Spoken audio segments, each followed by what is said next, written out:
Am I audible? माझा आवाज येतोय? Please type yes into the chat box. Welcome everyone. June July batch. Welcome for question answer session. Am I audible? माझा आवाज येतोय? Please type yes if am I audible?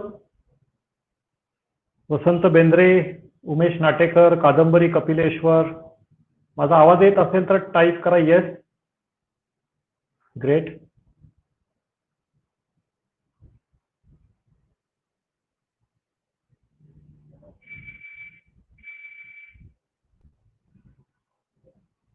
We will start in few minutes. थोड्या वेळात सुरू करूया आपण.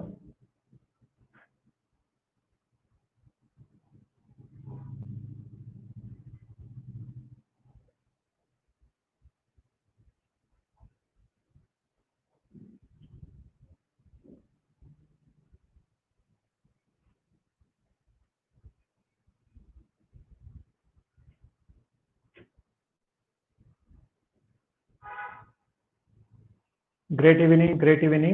Let other people join in. Welcome for September Ask Me Anything session. First of all, I am going to take pre-qualified questions. Pre-qualified जे questions आहेत ते पहिल्यांदा मी घेणार आहे. एक 20 ते 22 लोकांनी pre-qualified questions विचारले. 20 ते 22 लोकांनी.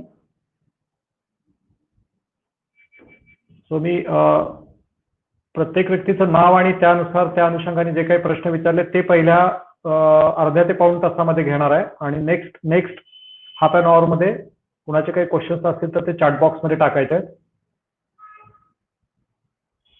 आता अगोदर कुठले क्वेश्चन चॅट बॉक्स मध्ये टाकू नका. पहिल्या हाफ एन आवर मध्ये, पहिल्या अर्ध्या तासामध्ये चॅट बॉक्स मध्ये कोणी क्वेश्चन टाईप करू नका.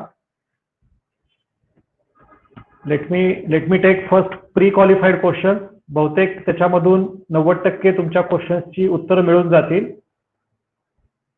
मोस्ट ऑफ द लोकांचा फास्टिंग प्रोटोकॉल सुरू असेल 14 ते 16 तासाचा. कुणाचं ज्यूस फेस्टिंग सुरू असेल. ज्यूसचे वेगवेगळे प्रकार, पर्टिक्युलर जे मे जूनच्या बॅच मध्ये आहेत त्यांचं ज्यूस फेस्टिंग, त्यांना आपण व्हाईट ज्यूस, रेड ज्यूस या पद्धतीचे वेगवेगळे ज्यूसेस सांगितलेले आहेत आणि वेगवेगळ्या पद्धतीचा इनिमा त्यांना घ्यायला सांगितला होता. आणि बाकीच्या बॅचच्या लोकांना ज्यूस फेस्टिंग बद्दल इन्फॉर्मेशन मी शेअर केली होती. Juice fasting, right. Hope everyone is doing great. ज्यांचे 5 महिने कंप्लीट झाले त्यांना काही आम्ही टेस्ट करायला सांगितले होते आणि ग्लुकोज टॉलरन्स टेस्ट ज्यांनी कुणी मे बॅच, पर्टिक्युलर मेच्या बॅचची जी लोक आहेत जे मे मध्ये जॉईन झाले होते, मे मध्ये ज्यांनी पहिलं माझं सेशन अटेंड केलं होतं आणि ज्यांचं ज्यूस फेस्टिंगचा प्रोटोकॉल कंप्लीट झालाय, ज्यांना वेगवेगळ्या पद्धतीचे एनिमा, प्रत्येक आठवड्यामध्ये वेगळा एनिमा सांगितला होता, त्यांना मी जीटीटी करायला सांगितली होती, ग्लुकोज टॉलरन्स टेस्ट. बाकीचे अजून इलिजिबल नाही आहेत बाकीची लोक. तर प्लीज घरी तुम्ही ग्लुकोज टॉलरन्स टेस्ट मी सांगितल्या पद्धतीनं करायची आहे. Okay, already 46 people have join.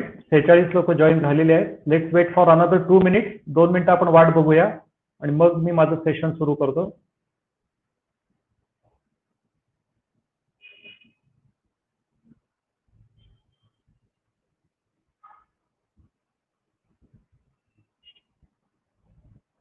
Just wait for 2 minutes.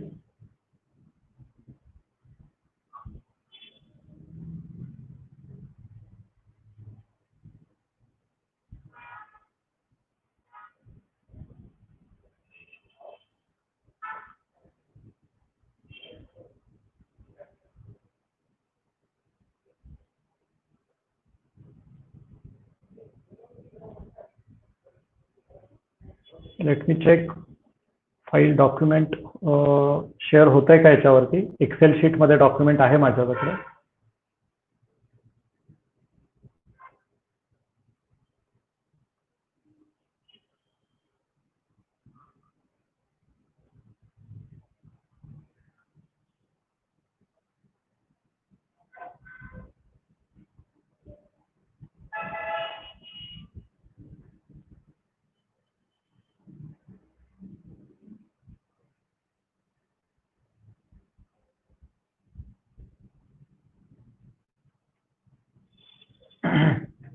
We're starting in 2 minutes.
Okay, let's start. Already 60 people have joined. Please don't ask any questions right now. मी पहिल्यांदा pre qualified questions घेणार आहे. Pre qualified 20 लोकांनी प्रश्न विचारलेत. अतिशय सोपे प्रश्न आहेत, ते पहिल्यांदा मी घेणार आहे आणि नंतर मी चॅट बॉक्सवरचे क्वेश्चन तुमचे अटेंड करणार आहे. जर का क्वेश्चन्स ह्याच्यावरचे कव्हर झाले, सगळे क्वेश्चन जर का तुमचे प्री क्वालिफाईड क्वेश्चन्स मध्ये कव्हर झाले असतील तर पुन्हा इथं प्रश्न मी घेणार नाहीये. Please don't ask. Chat box मध्ये कुठला प्रश्न विचारू नका आता. माय सिन्सिअर रिक्वेस्ट टू एव्हरीवन. मी एक डॉक्युमेंट शेअर करतोय आता तुमच्या समोर, जस्ट फॉर अवर अंडरस्टँडिंग. बारकं खूप छोटं डॉक्युमेंट आहे, जस्ट फॉर माय अंडरस्टँडिंग. माझ्या ह्याच्यासाठी मी सगळ्यांचे प्रश्न वाचून दाखवणार आहे. पीडीएफ कॉपी आहे ही, पीडीएफ कॉपी आहे. मॅक्सिमम प्रश्न मानसी पैंचे आहेत. मानसी पैंनी बहुतेक सगळ्यांचे प्रश्न विचारलेले आहेत आणि ते क्वेश्चन्स ऑलमोस्ट 11 ते 12 प्रश्न मानसी मॅडमनी विचारले. ते सगळे प्रश्न मी घेणार आहे त्याच्यातले. So let's finish first these questions. हे सगळे प्रश्न आपण पहिल्यांदा संपूया आणि मग मी चॅट बॉक्स मध्ये हे करूया. चॅट बॉक्सचे क्वेश्चन्स मी घेणार आहे. Okay, so am I audible? माझा आवाज येतोय? आवाज व्यवस्थित येतोय? प्लीज टाईप येस जर का माझा आवाज व्यवस्थित येत असेल तर. Please type yes. Yes type करा आवाज व्यवस्थित येत असेल तर.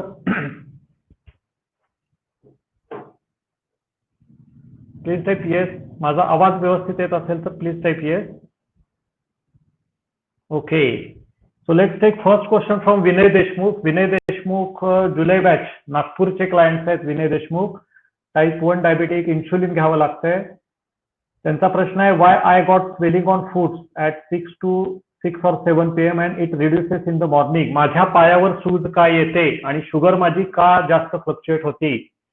ज्यांचं इन्शुलिन सुरू असतं पर्टिक्युलर, जर का मला इन्शुलिनचे डोसेस जर का माझे व्यवस्थित ऍडजस्ट झाले नसतील किंवा इन्शुलिन खूप जास्त प्रमाणात जर का मला घ्यायला लागत असेल सकाळ दुपार संध्याकाळ, तर त्यामुळं पर्टिक्युलरली पायांवरती, चेहऱ्यावरती, अंगावरती सूज येऊ शकते. सो जर का माझी तब्येत बारीक असेल, माझं पर्टिक्युलर बांधा जर का बारीक असेल आणि इन्शुलिनचे डोसेस जर का मला जास्त घ्यायला लागत असतील, तर इन्शुलिन पाणी पकडून ठेवतं शरीरामध्ये आणि पाण्याबरोबर आपल्या शरीरामध्ये ऍसिडिटी पण वाढते. त्यामुळं पर्टिक्युलरली सकाळी उठल्यावरती चेहऱ्यावर आणि संध्याकाळच्या वेळेला 6-7 वाजता आपण दिवसभर जर का उभं राहून काम केलं असेल, प्रवास केला असेल, तर ती पायावर थोडीफार सूज राहू शकते. जशी जशी तुमची शुगर कंट्रोलमध्ये येईल तसं तसं ती सूज कमी होऊ शकते. आणि दुसरा जो पर्याय मी तुम्हाला सांगितलाय तो अँटी ग्रॅव्हिटी एक्झरसाइज. आणि रात्री झोपताना थोडंसं पायाखाली उशी घेणं किंवा डोकं थोडंसं खाली आणि पाय वर, या पद्धतीनं तुम्ही झोपायची पोझिशन ठेवली पाहिजे. आणि डिनर आणि लंच टायमिंग भरपूर वेळा मी रिपीट केलंय, दुपारी 1 ते 2च्या दरम्यान तुम्ही डिनर आणि लंच टायमिंग ठेवलं पाहिजे. आणि सॉरी, लंच टायमिंग. आणि रात्रीचं डिनर कुठल्याही परिस्थितीत 9 वाजायच्या आत घेण्याचा प्रयत्न केला पाहिजे. 9 नंतर शक्यतो तुम्ही तुमच्या रेग्युलर ह्याच्यामध्ये जड अन्न कुठलं खाऊ नका 9 नंतर. एखाद्या वेळी उशीर झाला आणि 9 नंतर तुम्हाला घरी यावं लागलं, काही खायला मध्ये मिळालं नाही, तर सलाड, सूप किंवा हलकं नुसतं फलाहार, नुसतं सूप अशा पद्धतीने घेऊ शकता. शक्यतो मग 9 नंतर धान्य हा प्रकार तुम्ही टाळणं अतिशय गरजेचं आहे. एखाद्या वेळेला तुम्ही उपाशी झोपलात गोळी औषध न घेता, थोडंसं लिंबू पाणी घेऊन, तरीही चालतं. पण 9 नंतर 10 वाजता, 11 वाजता, 12 वाजता शक्यतो जड जेवण घेऊ नका. त्या दिवशी काही परिणाम होत नाही, दुसऱ्या दिवशी साखर वाढती आणि तिसऱ्या चौथ्या दिवशी शरीरामध्ये ऍसिडिटी पण वाढण्याची शक्यता असते. तो विनय देशमुख सर, तुमचे इन्शुलिनचे डोसेस जोपर्यंत कमी होत नाहीये, जोपर्यंत आपण ते रिड्यूस करत नाहीये, तोपर्यंत थोडीफार सूज तुमच्या याच्या पायावरती राहणार. खूपच जास्त सूज असेल आणि पाय दुखत असतील तर लॅसिलॅक्टोन किंवा डायटॉक नावाची गोळी तुम्हाला प्रिस्क्राईब केली जाईल. तुमच्या पॅनल डॉक्टरांच्या विचारा किंवा माझ्या पर्सनल मोबाईल नंबरवरती, जो ऑफिसचा नंबर आहे, DFFचा नंबर जो तुम्हाला दिलाय, त्याच्यावरती तुम्हाला गोळीचं नाव सर मला पाठवा म्हणून मेसेज टाका, त्याच्यावर मी तुम्हाला गोळीचं नाव पाठवतो. जर का सूज खूप जास्त असेल, तर एखादा तासभर सूज राहत असेल आणि ती ऑटोमॅटिकली कमी होत असेल, तर त्यासाठी कुठलीही गोळी औषध घेण्याचं गरज नाही. वसंत बेंद्रे जुलै बॅच यांनी एक प्रश्न विचारलाय. हॅलो डॉक्टर, माझ्या पायांची आग होते, थांबते, पुन्हा होते, मी काय करू? त्यामुळे माझ्या मनात शंका येते की माझी शुगर वाढते की कमी होते, आणि तुम्ही ग्लुकोज टॉलरन्स टेस्ट पण करायला सांगितली आहे, काही समजत नाही, काय करू? वसंत बेंद्रे सर, पहिल्यांदा तुमच्या पायाची कंटिन्युअस आग होत होती, त्याच वेळेला मी तुम्हाला सांगितलं होतं की ऑन अँड ऑफ प्रोसेस आहे. शुगर जशी जशी कंट्रोल येईल तसं तसं तुमची ऑन अँड ऑफ होत राहणार. तुमचे पायाची भगभग कमी कमी होतील. पहिल्यांदा पायाची भगभग थोडीशी वाढल्यासारखं वाटतं, नंतर पाय दुखायला लागतात, नंतर गुदगुल्या व्हायला लागतात, आणि मग नंतर हळूहळू पायाचं सेन्सेशन परत यायला लागतं. सो पायाची भगभग कमी होते, वाढते, हे चांगलं सेन्सेशन आहे, हे काही खराब गोष्ट नाही.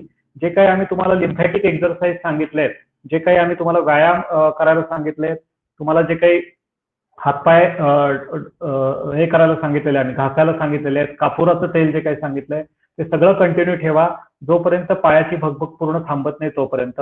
आणि ग्लुकोज टॉलरन्स टेस्ट जर का करायला सांगितले असेल तर शुगर त्याच्यासाठी क्रायटेरिया आहे तुमचं HbA1c हे 6च्या खाली, 6.2च्या खाली आलं पाहिजे. 6.2च्या खाली जर का माझे HbA1c असेल आणि माझे गोळ्या औषधांचे डोस 80% कमी झाले असेल, सगळ्यांसाठीच हा रूल आहे, जरी म्हणजे तरच आपण ग्लुकोज टॉलरन्स टेस्ट रेकमेंड करतो.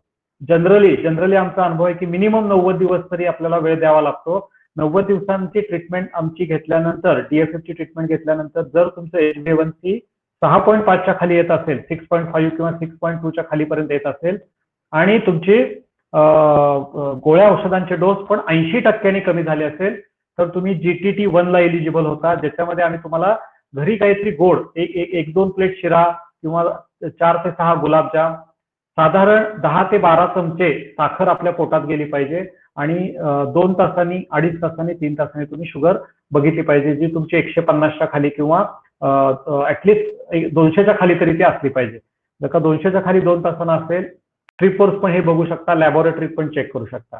तो 150-200 दरम्यान असेल तरी तुमची GTT1 क्लिअर झाली, आपण असं म्हणू शकतो. तर तुमची शुगर खूप लो राहत असेल आणि HbA1c 6.2च्या खाली असेल तर आणि तरच तुम्ही ग्लुकोज टॉलरन्स टेस्ट करायचे. As I suggested, diabetic neuropathy diabetic पेशंट्समध्ये कॉमन असते, ज्याला 6 ते 8 महिन्याचा कालावधी लागू शकतो.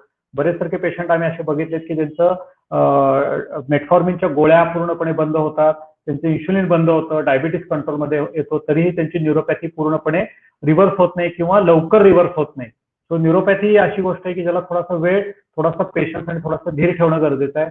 जे काही आम्ही व्यायाम वगैरे सांगितले ते करत राहायचं.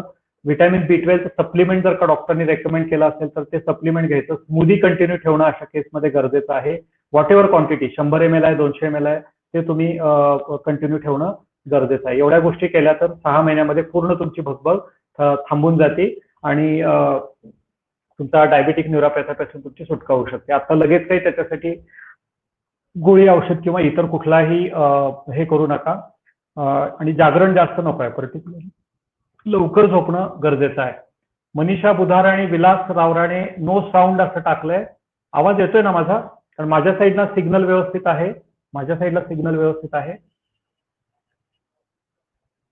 M I audible? Please type yes. जवळपास 66 लोक आहेत, 66 लोक आहेत.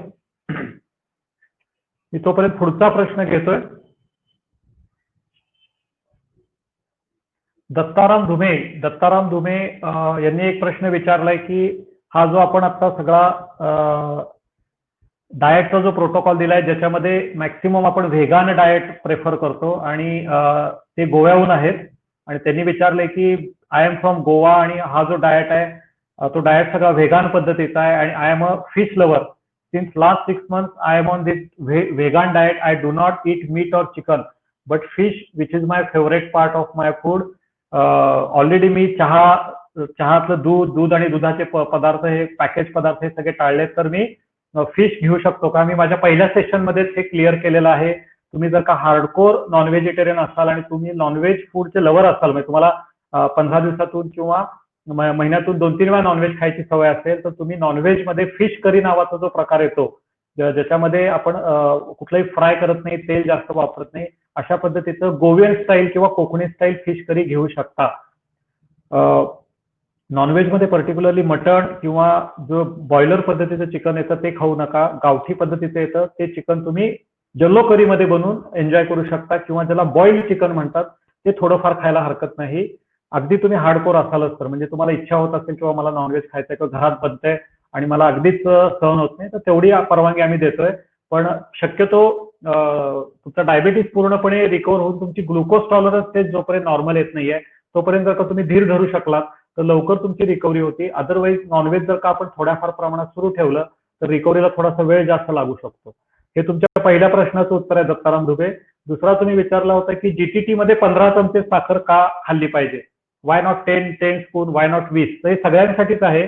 ग्लुकोज टॉलरन्स टेस्ट मध्ये 15 चमचे साखर खाण्याचं उत्तर हे आहे की 15 चमचे साखर साधारण आपल्या शरीरामध्ये 5 ग्रॅम एवढी शुगर आपल्या शरीरामध्ये साठवण्याची क्षमता असते किंवा तेवढी पचवण्याची क्षमता आपल्या शरीरामध्ये असते. या 5 ग्रॅम पैकी 1 ग्रॅम शुगर, 5 ग्रॅम म्हणजे 500 मिलीग्रॅम, म्हणजे देवानी आपल्याला आपल्या शरीरामध्ये 500 मिलीग्रॅम साखर साठवण्याची किंवा वापरण्याची शक्ती दिलेली आहे. यातली 100 मिलीग्रॅम म्हणजे 20% साखर ही इन्स्टंट वापरासाठी आपल्या लिव्हरमध्ये साठवली जाते किंवा लिव्हरमध्ये ठेवली जाते आणि बाकीची 400 मिलीग्रॅम किंवा 4 ग्रॅम साखर ही आपल्या शरीरामधल्या सगळ्या स्नायू पेशींमध्ये रक्तामधून इन्शुलिनद्वारे पाठवली जाते. अनफॉर्च्युनेटली डायबेटिक पेशंट्समध्ये हा जो ट्रान्सपोर्ट आहे तो इन्शुलिनचा प्रतिरोध वाढल्यामुळे थांबलेला असतो, त्यामुळे ती साखर पेशींमध्ये न जाता रक्तामध्ये पडून राहते. राईट. सो आपण तुम्हाला काय करतोय की पहिल्यांदा तुमच्या शरीरामध्ये इन्शुलिनचा रेझिस्टन्स होता, इन्शुलिनचा प्रतिरोध होता, त्यामुळं ही जी साखर आहे ती त्या पेशींमध्ये जाऊ शकत नव्हती. सो ग्लुकोज टॉलरन्स टेस्टच्याद्वारे ही क्षमता शरीरात जागृत झाली आहे का? तुमचा इन्शुलिनचा प्रतिरोध कमी झालाय का? तुमच्या शरीरामधल्या इन्शुलिन रेझिस्टन्स कमी झालाय का? तुमच्या शरीराची इन्शुलिनची साखर वाहून नेण्याची क्षमता वाढली आहे का? ही आपण जीटीटीद्वारे तपासू शकतो. पहिल्यांदा तुम्हाला डायबिटीस नव्हता त्यावेळेला ही साखर तुमच्या शरीरात पचली जायची. नंतर तुमच्या जीवनशैलीच्या चुकांमुळे तुमच्या शरीरात ऍसिड वाढलं, फॅट वाढलं, इन्शुलिन रेझिस्टन्स वाढला, त्यामुळं लिव्हर पर्यंत साखर जायची, पण लिव्हर पासून तुमची जी शरीरातले स्नायू पेशी आहेत तिथं न जाता ती रक्तातच पडून राहायची. जर का मी कुठलंही गोड खाल्लं तर 2 तासांनीच का तपासायची? ग्लुकोज टॉलरन्स टेस्ट जेव्हा आम्ही सांगतो तर पहिल्या 2 तासामध्ये ही जी साखर आहे किंवा पहिल्या 1 ते 1.5 तासामध्ये ती साखर लिव्हरमध्ये असते आणि ती लिव्हर मधून त्या स्नायू पेशींपर्यंत पोहोचवण्याचं काम त्या 2 तासामध्ये होत असतं. सो मी लगेच जेवल्या किंवा चहा पिल्यावरती लगेच जर का 15 मिनिटांनी माझी साखर बघितली तर ती मे बी नॉर्मल दिसू शकते. अर्ध्या तासांनी किंवा 1 तासांनी बघितली तर ती थोडीशी वाढलेली दिसू शकते आणि 1 तासांनी जर का बघितली तर ती बऱ्यापैकी जास्त दिसते, कारण ती धड लिव्हरमध्ये पण नसते आणि स्नायू पेशींमध्ये पण नसते, ती असते रक्तामध्ये. बरोबर 2 तासानंतर ही जी साखर आहे ती आपल्या शरीरातून रक्तातून पेशींपर्यंत पोहोचवली जाते आणि आपल्या रक्तामध्ये साखर दिसत नाही. म्हणूनच आपल्याला खाल्ल्यानंतर 2 तासांनी तपासा. ग्लुकोज टॉलरन्स टेस्ट मध्ये पण 2 तासांनी साखर बघा. पीपी शुगर असेल किंवा तुमच्या शरीरामधली ग्लुकोज टॉलरन्स ग्लुकोज पचवण्याची क्षमता हे 2 तासांनीच का बघायचं? 15 चमचे साखर का बघायची, 15 चमचे साखर का खायची, याचं हे रिझन आहे. नॉर्मल जर का माझ्या शरीरामध्ये साधं अन्न घेऊन पण रक्तामध्ये 140-150 च्या ऐवजी 200-250 शुगर दिसत असेल तर तुमच्या शरीरामध्ये इन्शुलिन अवरोध असू शकतो आणि म्हणून तुम्हाला डायबिटिक हा करार दिला जातो. आता मला जर का डायबिटीस मुक्तीवरती बोलायचं आहे, मला मधुमेह मुक्तवरती बोलायचं आहे, तर 15 चमचे साखर खाऊन सुद्धा 2 तासानंतर माझ्या रक्तामध्ये काही शुगर दिसत नसेल तर ह्याचा अर्थ ती साखर लिव्हरमध्ये आणि तुमच्या पेशींमध्ये जायला सुरुवात झाली आहे, म्हणजे तुमचा इन्शुलिनचा प्रतिरोध कमी झालाय किंवा इन्शुलिन रेझिस्टन्स नाहीसा झालाय. म्हणजे तुमच्या शरीरात साखर पचवण्याची आणि साखर वापरण्याची क्षमता जागृत झाली आहे. तुमच्या शरीराला ग्लुकोज टॉलरेट पुन्हा तुमचं शरीर करायला लागलेलं आहे आणि तुम्ही नॉर्मल जीवनशैलीकडे किंवा तुमचा फिटनेस जो आहे, तुमचा जो होमिओस्टॅसिस आहे तो परत आलेला आहे. या सगळ्या गोष्टीला ग्लुकोज टॉलरन्स टेस्ट, त्याचं नावच आहे ग्लुकोज. ग्लुकोज म्हणजे साखर, टॉलरन्स म्हणजे किती टॉलरेट करू शकताय तुम्ही. जसं एखाद्याला वजन उचलण्याची क्षमता जर का मला तपासायची तर मी काय करणार, त्याला 5 किलो वजन देणार, 15 किलो देणार, 50 किलो झाल्यावर तो म्हणणार नाही आता मला सहन होत नाही, राईट. तर तसं आपल्याला नॉर्मल जेवण केल्यानंतर असं सांगितलं जातं, कुठलाही व्यक्ती जो एक साधारण आहार घेतो, एखाद दुसरं गोड काही त्याच्यात घेतलं तर त्याची शुगर 140-150 राहिली पाहिजे. पण जेव्हा मी डायबिटीस मुक्तीबद्दल बोलतोय त्यावेळेला मी थोडंसं अवघड गोष्ट तुम्हाला सांगतोय की 15 चमचे साखर तुमची जर का पचवण्याची क्षमता जागृत झाली असेल तर ती क्षमता तुम्ही इथनं पुढे टिकून ठेवा. याचा अर्थ असा नाही की तुम्हाला दररोज 15 चमचे साखर खायला लायसन्स मिळालं. तुम्हाला फक्त आपण टेस्ट करून बघितलंय की तुमच्या शरीरात ग्लुकोज पचवण्याची क्षमता जी नाहीशी झाली होती ती पुन्हा आलेली आहे का नाही आलेली आहे. सो जीटीटी नॉर्मल येणं ही पहिली पायरी आहे मधुमेह मुक्ती अनुभवण्याची. तिथून पुढे आपलं काम संपलं का, मग तिथून पुढे तुम्ही सगळे खराब पदार्थ खायला मोकळे झाला का, सगळं मग परत मी दूध सुरू करायचं का, परत हे करायचं, तर सुरू करू शकता. पण परत 2-3 वर्षानंतर किंवा काही महिन्यानंतर काय होऊ शकतं, जर का तुम्ही खराब गोष्टी परत टाकायला सुरुवात केल्या तर हळूहळू परत तुमचा इन्शुलिन रेझिस्टन्स वाढणार आणि परत तुमची शुगर ही वाढू शकते. पण आम्ही सांगितलेल्या गोष्टी ज्या तुम्हाला शिकवतोय, सांगतोय, जे काही फास्टिंगचे प्रोटोकॉल शिकवतोय किंवा पुढच्या महिन्यात आता काही जणांना नायट्रिक ऑक्साईड असणार आहे आणि शेवटी जेव्हा तुमची जीटीटी नॉर्मल येते त्यावेळेला आम्ही तुम्हाला परमनंट डाएट नावाचा जो प्रकार शिकवतोय हा जर का तुम्ही फॉलो केला तर कधीतरी तुम्हाला त्यात चिटिंग करायला अलाव असतं, कधी गोड खाल्लं, थोडंफार हे केलं तर ते तुम्हाला तेवढं तुम्ही पचवू शकता. पण 60 to 70% जर का आम्ही सांगतोय त्या गोष्टी ठेवल्यात तर ते लायसन्स तुमचं टिकून राहतं आणि जर का तुम्ही सारखं त्याच्यामध्ये जर का अरबट सरबट खायला सुरुवात केली, पुन्हा एमआरपी सुरू केल्या तर लगेच तुमची शुगर वाढत नाही, पण काही महिन्यानंतर किंवा काही वर्षानंतर डायबिटीस किंवा तुमचा इन्शुलिन रेझिस्टन्स वाढू शकतो आणि पुन्हा तुम्हाला डायबिटीसची बिमारी होऊ शकते. सो जीटीटी ही मधुमेह मुक्तीचा अनुभव घेण्याची टेस्ट आहे आणि ते जे लायसन्स तुम्हाला मिळवलंय ते टिकवण्याची जबाबदारी ही आपल्याकडे राहते. त्यामुळं जी काही जीवनशैली आम्ही तुम्हाला शिकवण्याचा प्रयत्न करतोय ह्याचा उद्देश फक्त डायबिटीस मुक्ती नाहीये. तुम्ही आयुष्यभर फिट कसं राहायचं, आयुष्यभर तुम्ही डायबिटीस मुक्त कसं राहायचं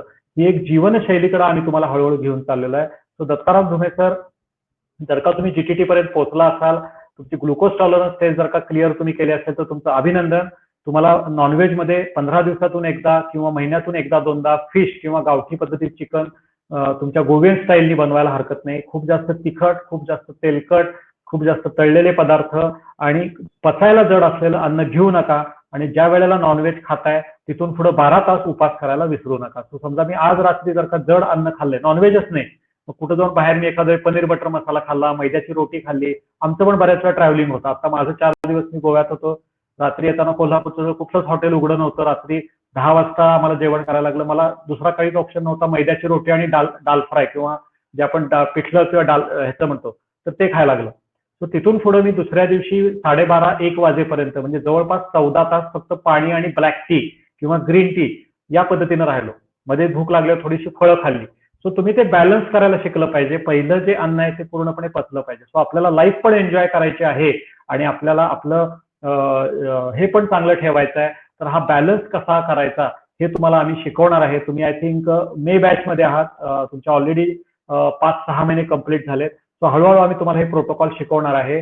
पण चिटिंगचे प्रोटोकॉल शिकण्याच्या अगोदर आयडियल माझी जीवनशैली कशी असली पाहिजे आणि माझं आयुष्यभर डायबिटीस फ्री कसं आपण राहिलं पाहिजे, जी ग्लुकोज टॉलरन्स टेस्ट आपली नॉर्मल आली ती कशी नॉर्मल ठेवली पाहिजे, हे पहिल्यांदा शिकून घेऊया आणि मग आपले प्रोटोकॉल डेव्हिएशन हे आपण शिकून घेऊया. म्हणजे सिंपल सांगायचं तर मला गाडी जर का मी चालवायला शिकतोय तर मला गाडी व्यवस्थित कशी चालवता येईल हे शिकणं गरजेचं आहे. ऍक्सिडेंट झाल्यावर काय करायचं, गाडी धडकल्यावर काय करायचं, हे केल्यावर काय करायचं, हा पार्ट नंतरचा येतोय, राईट. किंवा तुम्ही जर का असा विचार करूनच गाडी चालवायला सुरुवात केली की माझी गाडी धडकणारच आहे, मी ऍक्सिडेंटच करणार आहे, मी 4 माणसांना उडवणारच आहे, तर तुम्ही कधीच गाडी शिकू शकत नाही.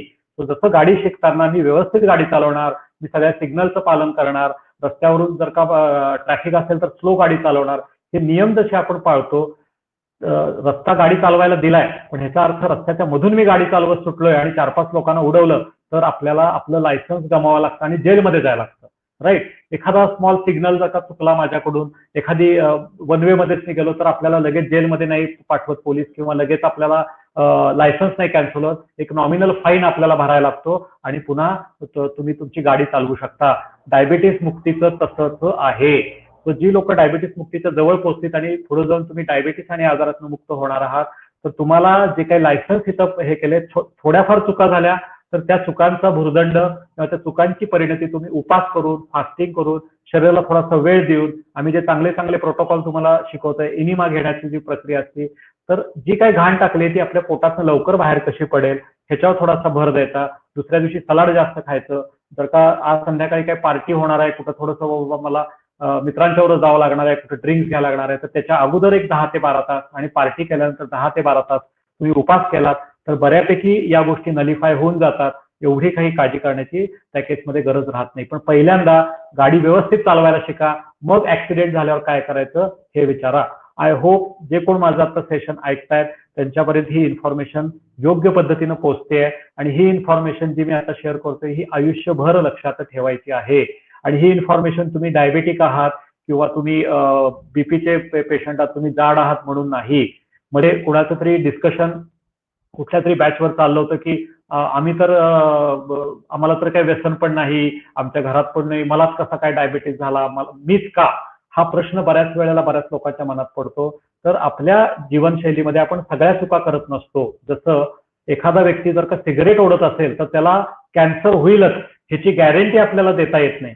जसं जर का 100 लोक सिगरेट ओढत असतील तर 100 मधल्या 80 लोकांना कॅन्सरचा धोका असतो, 20 लोकांना 20 सिगारेट ओढून सुद्धा कॅन्सर होत नाही, करेक्ट.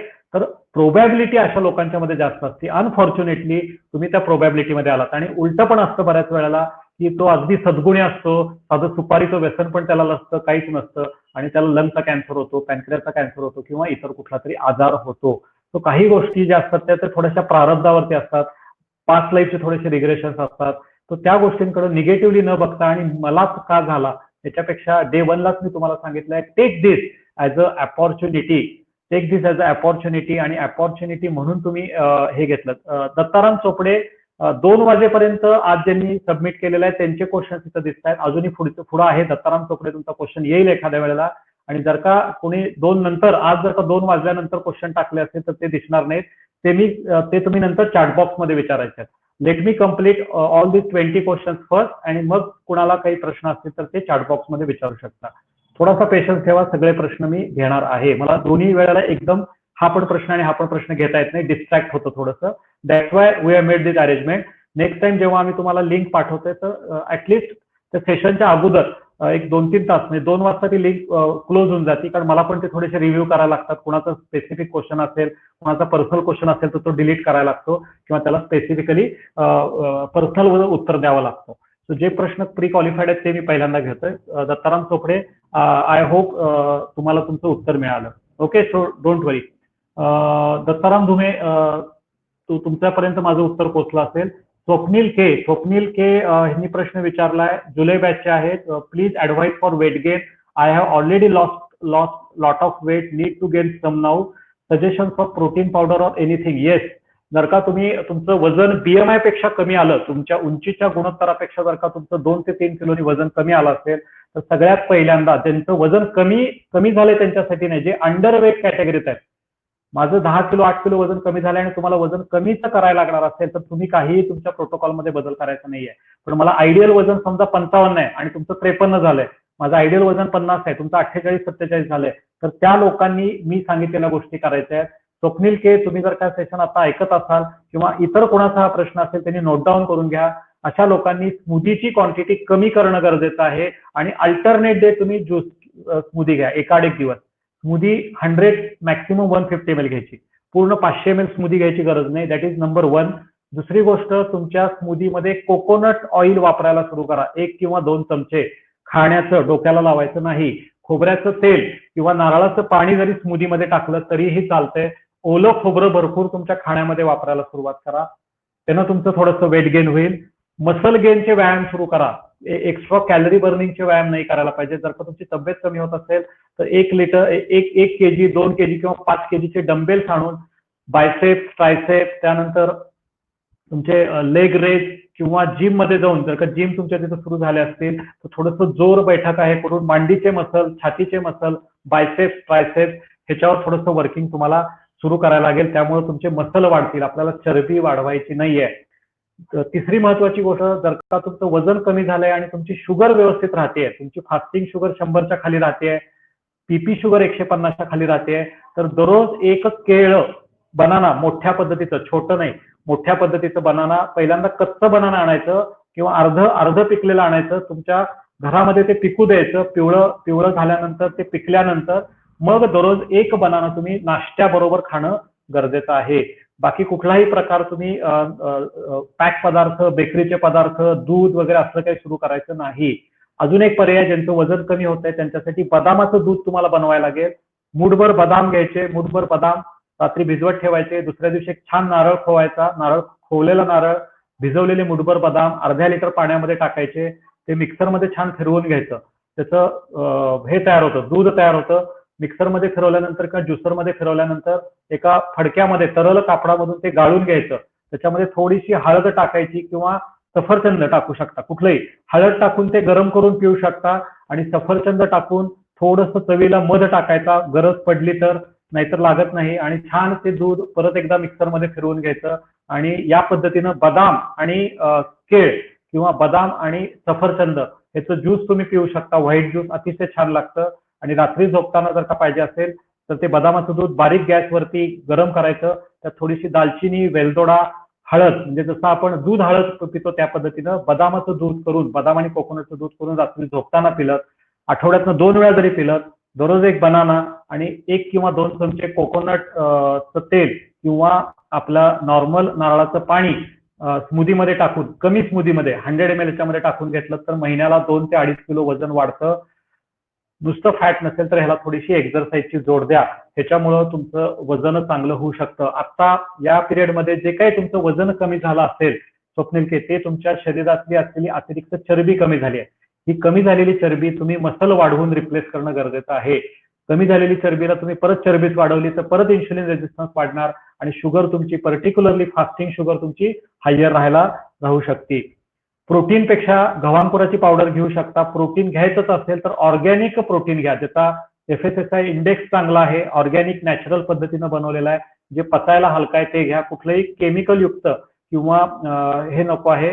न्यूट्रलाइट्सचं बरेच जण वापरतात, ते तुम्ही वापरू शकता जर का तुम्हाला पॉसिबल असेल, अफोर्डेबल असेल.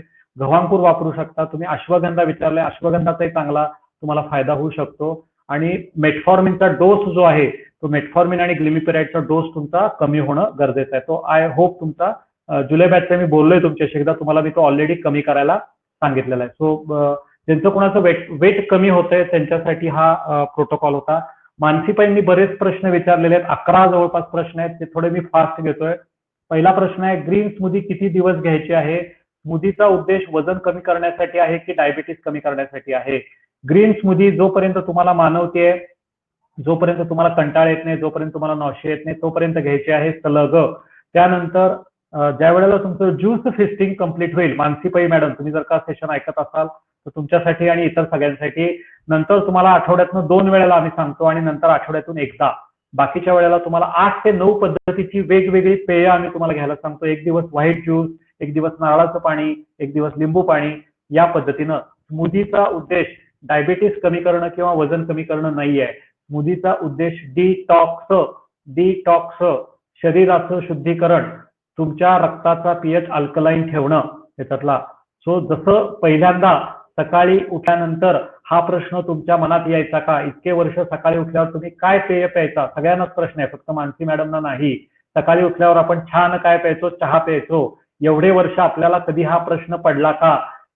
याच्या अगोदर किंवा बरेच सारखे लोक आपण आजूबाजूला बघतो, अरे सकाळी उठला चहा का प्यायचा, सकाळी उठला चहा का प्यायचा, किती दिवस चहा प्यायचा, किती दिवस हे करायचे, किती दिवस पोहे खायचे, किती दिवस आपण बरेच सारख्या गोष्टी असतात की त्याला आपण का हा प्रश्न विचारला नाही, राईट. आपल्याला हे आत्ता 3, 4, 5 महिन्यात कळलं की अरे हे अनहेल्दी आहे, या आपण चुका करत होतो, बरोबर आहे.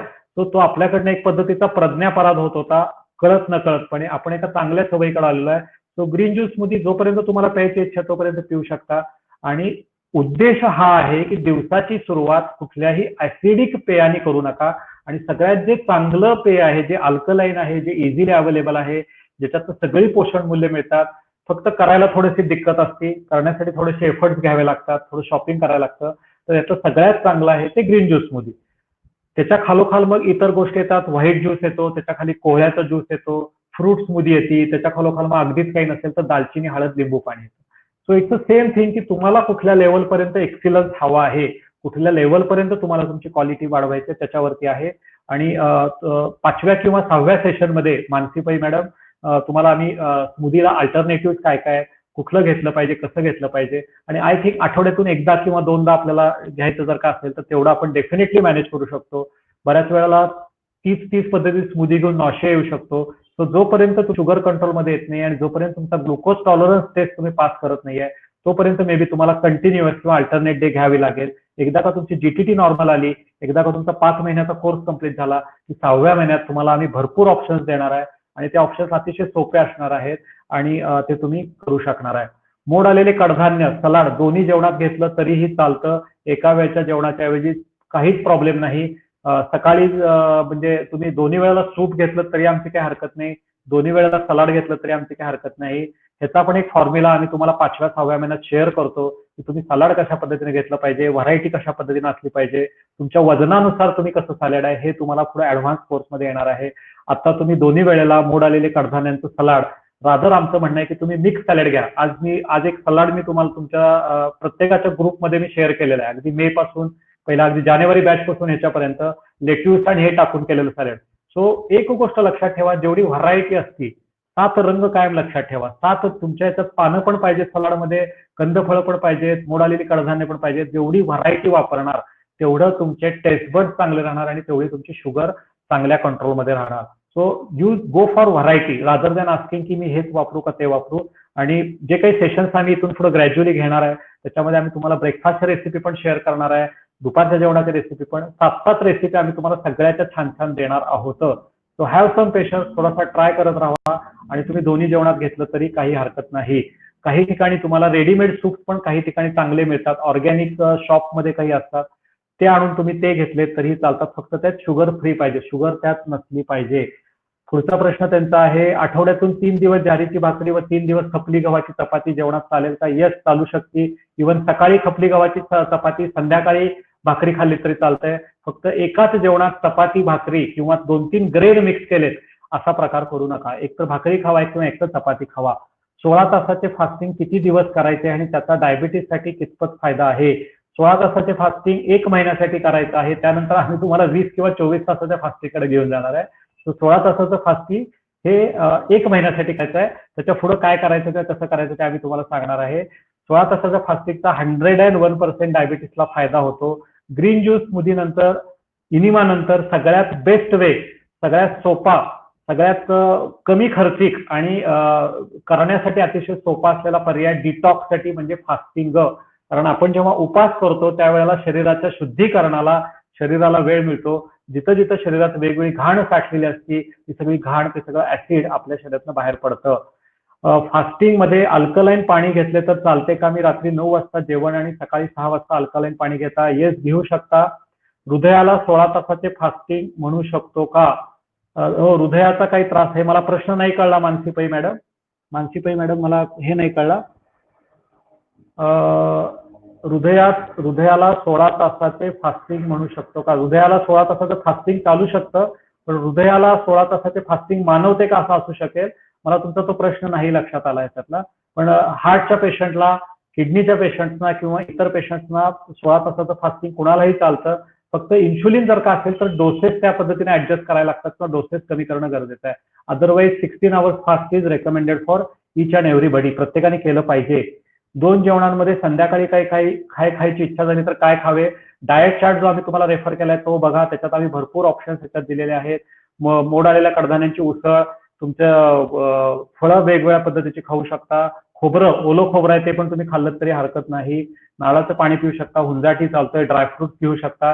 कोथिंबिरीची वडी चालते, मुगाची भजी वगैरे असेल तर ती खाऊ शकताय. शक्यतो हेल्दी आयटम चूज करा. अगदीच तोंड खवखवतंय काहीतरी खावं वाटलं तर बेसन पिठापासून बनवलेले पदार्थ, भूक लागली तर मध्ये थोडेफार खाऊ शकता.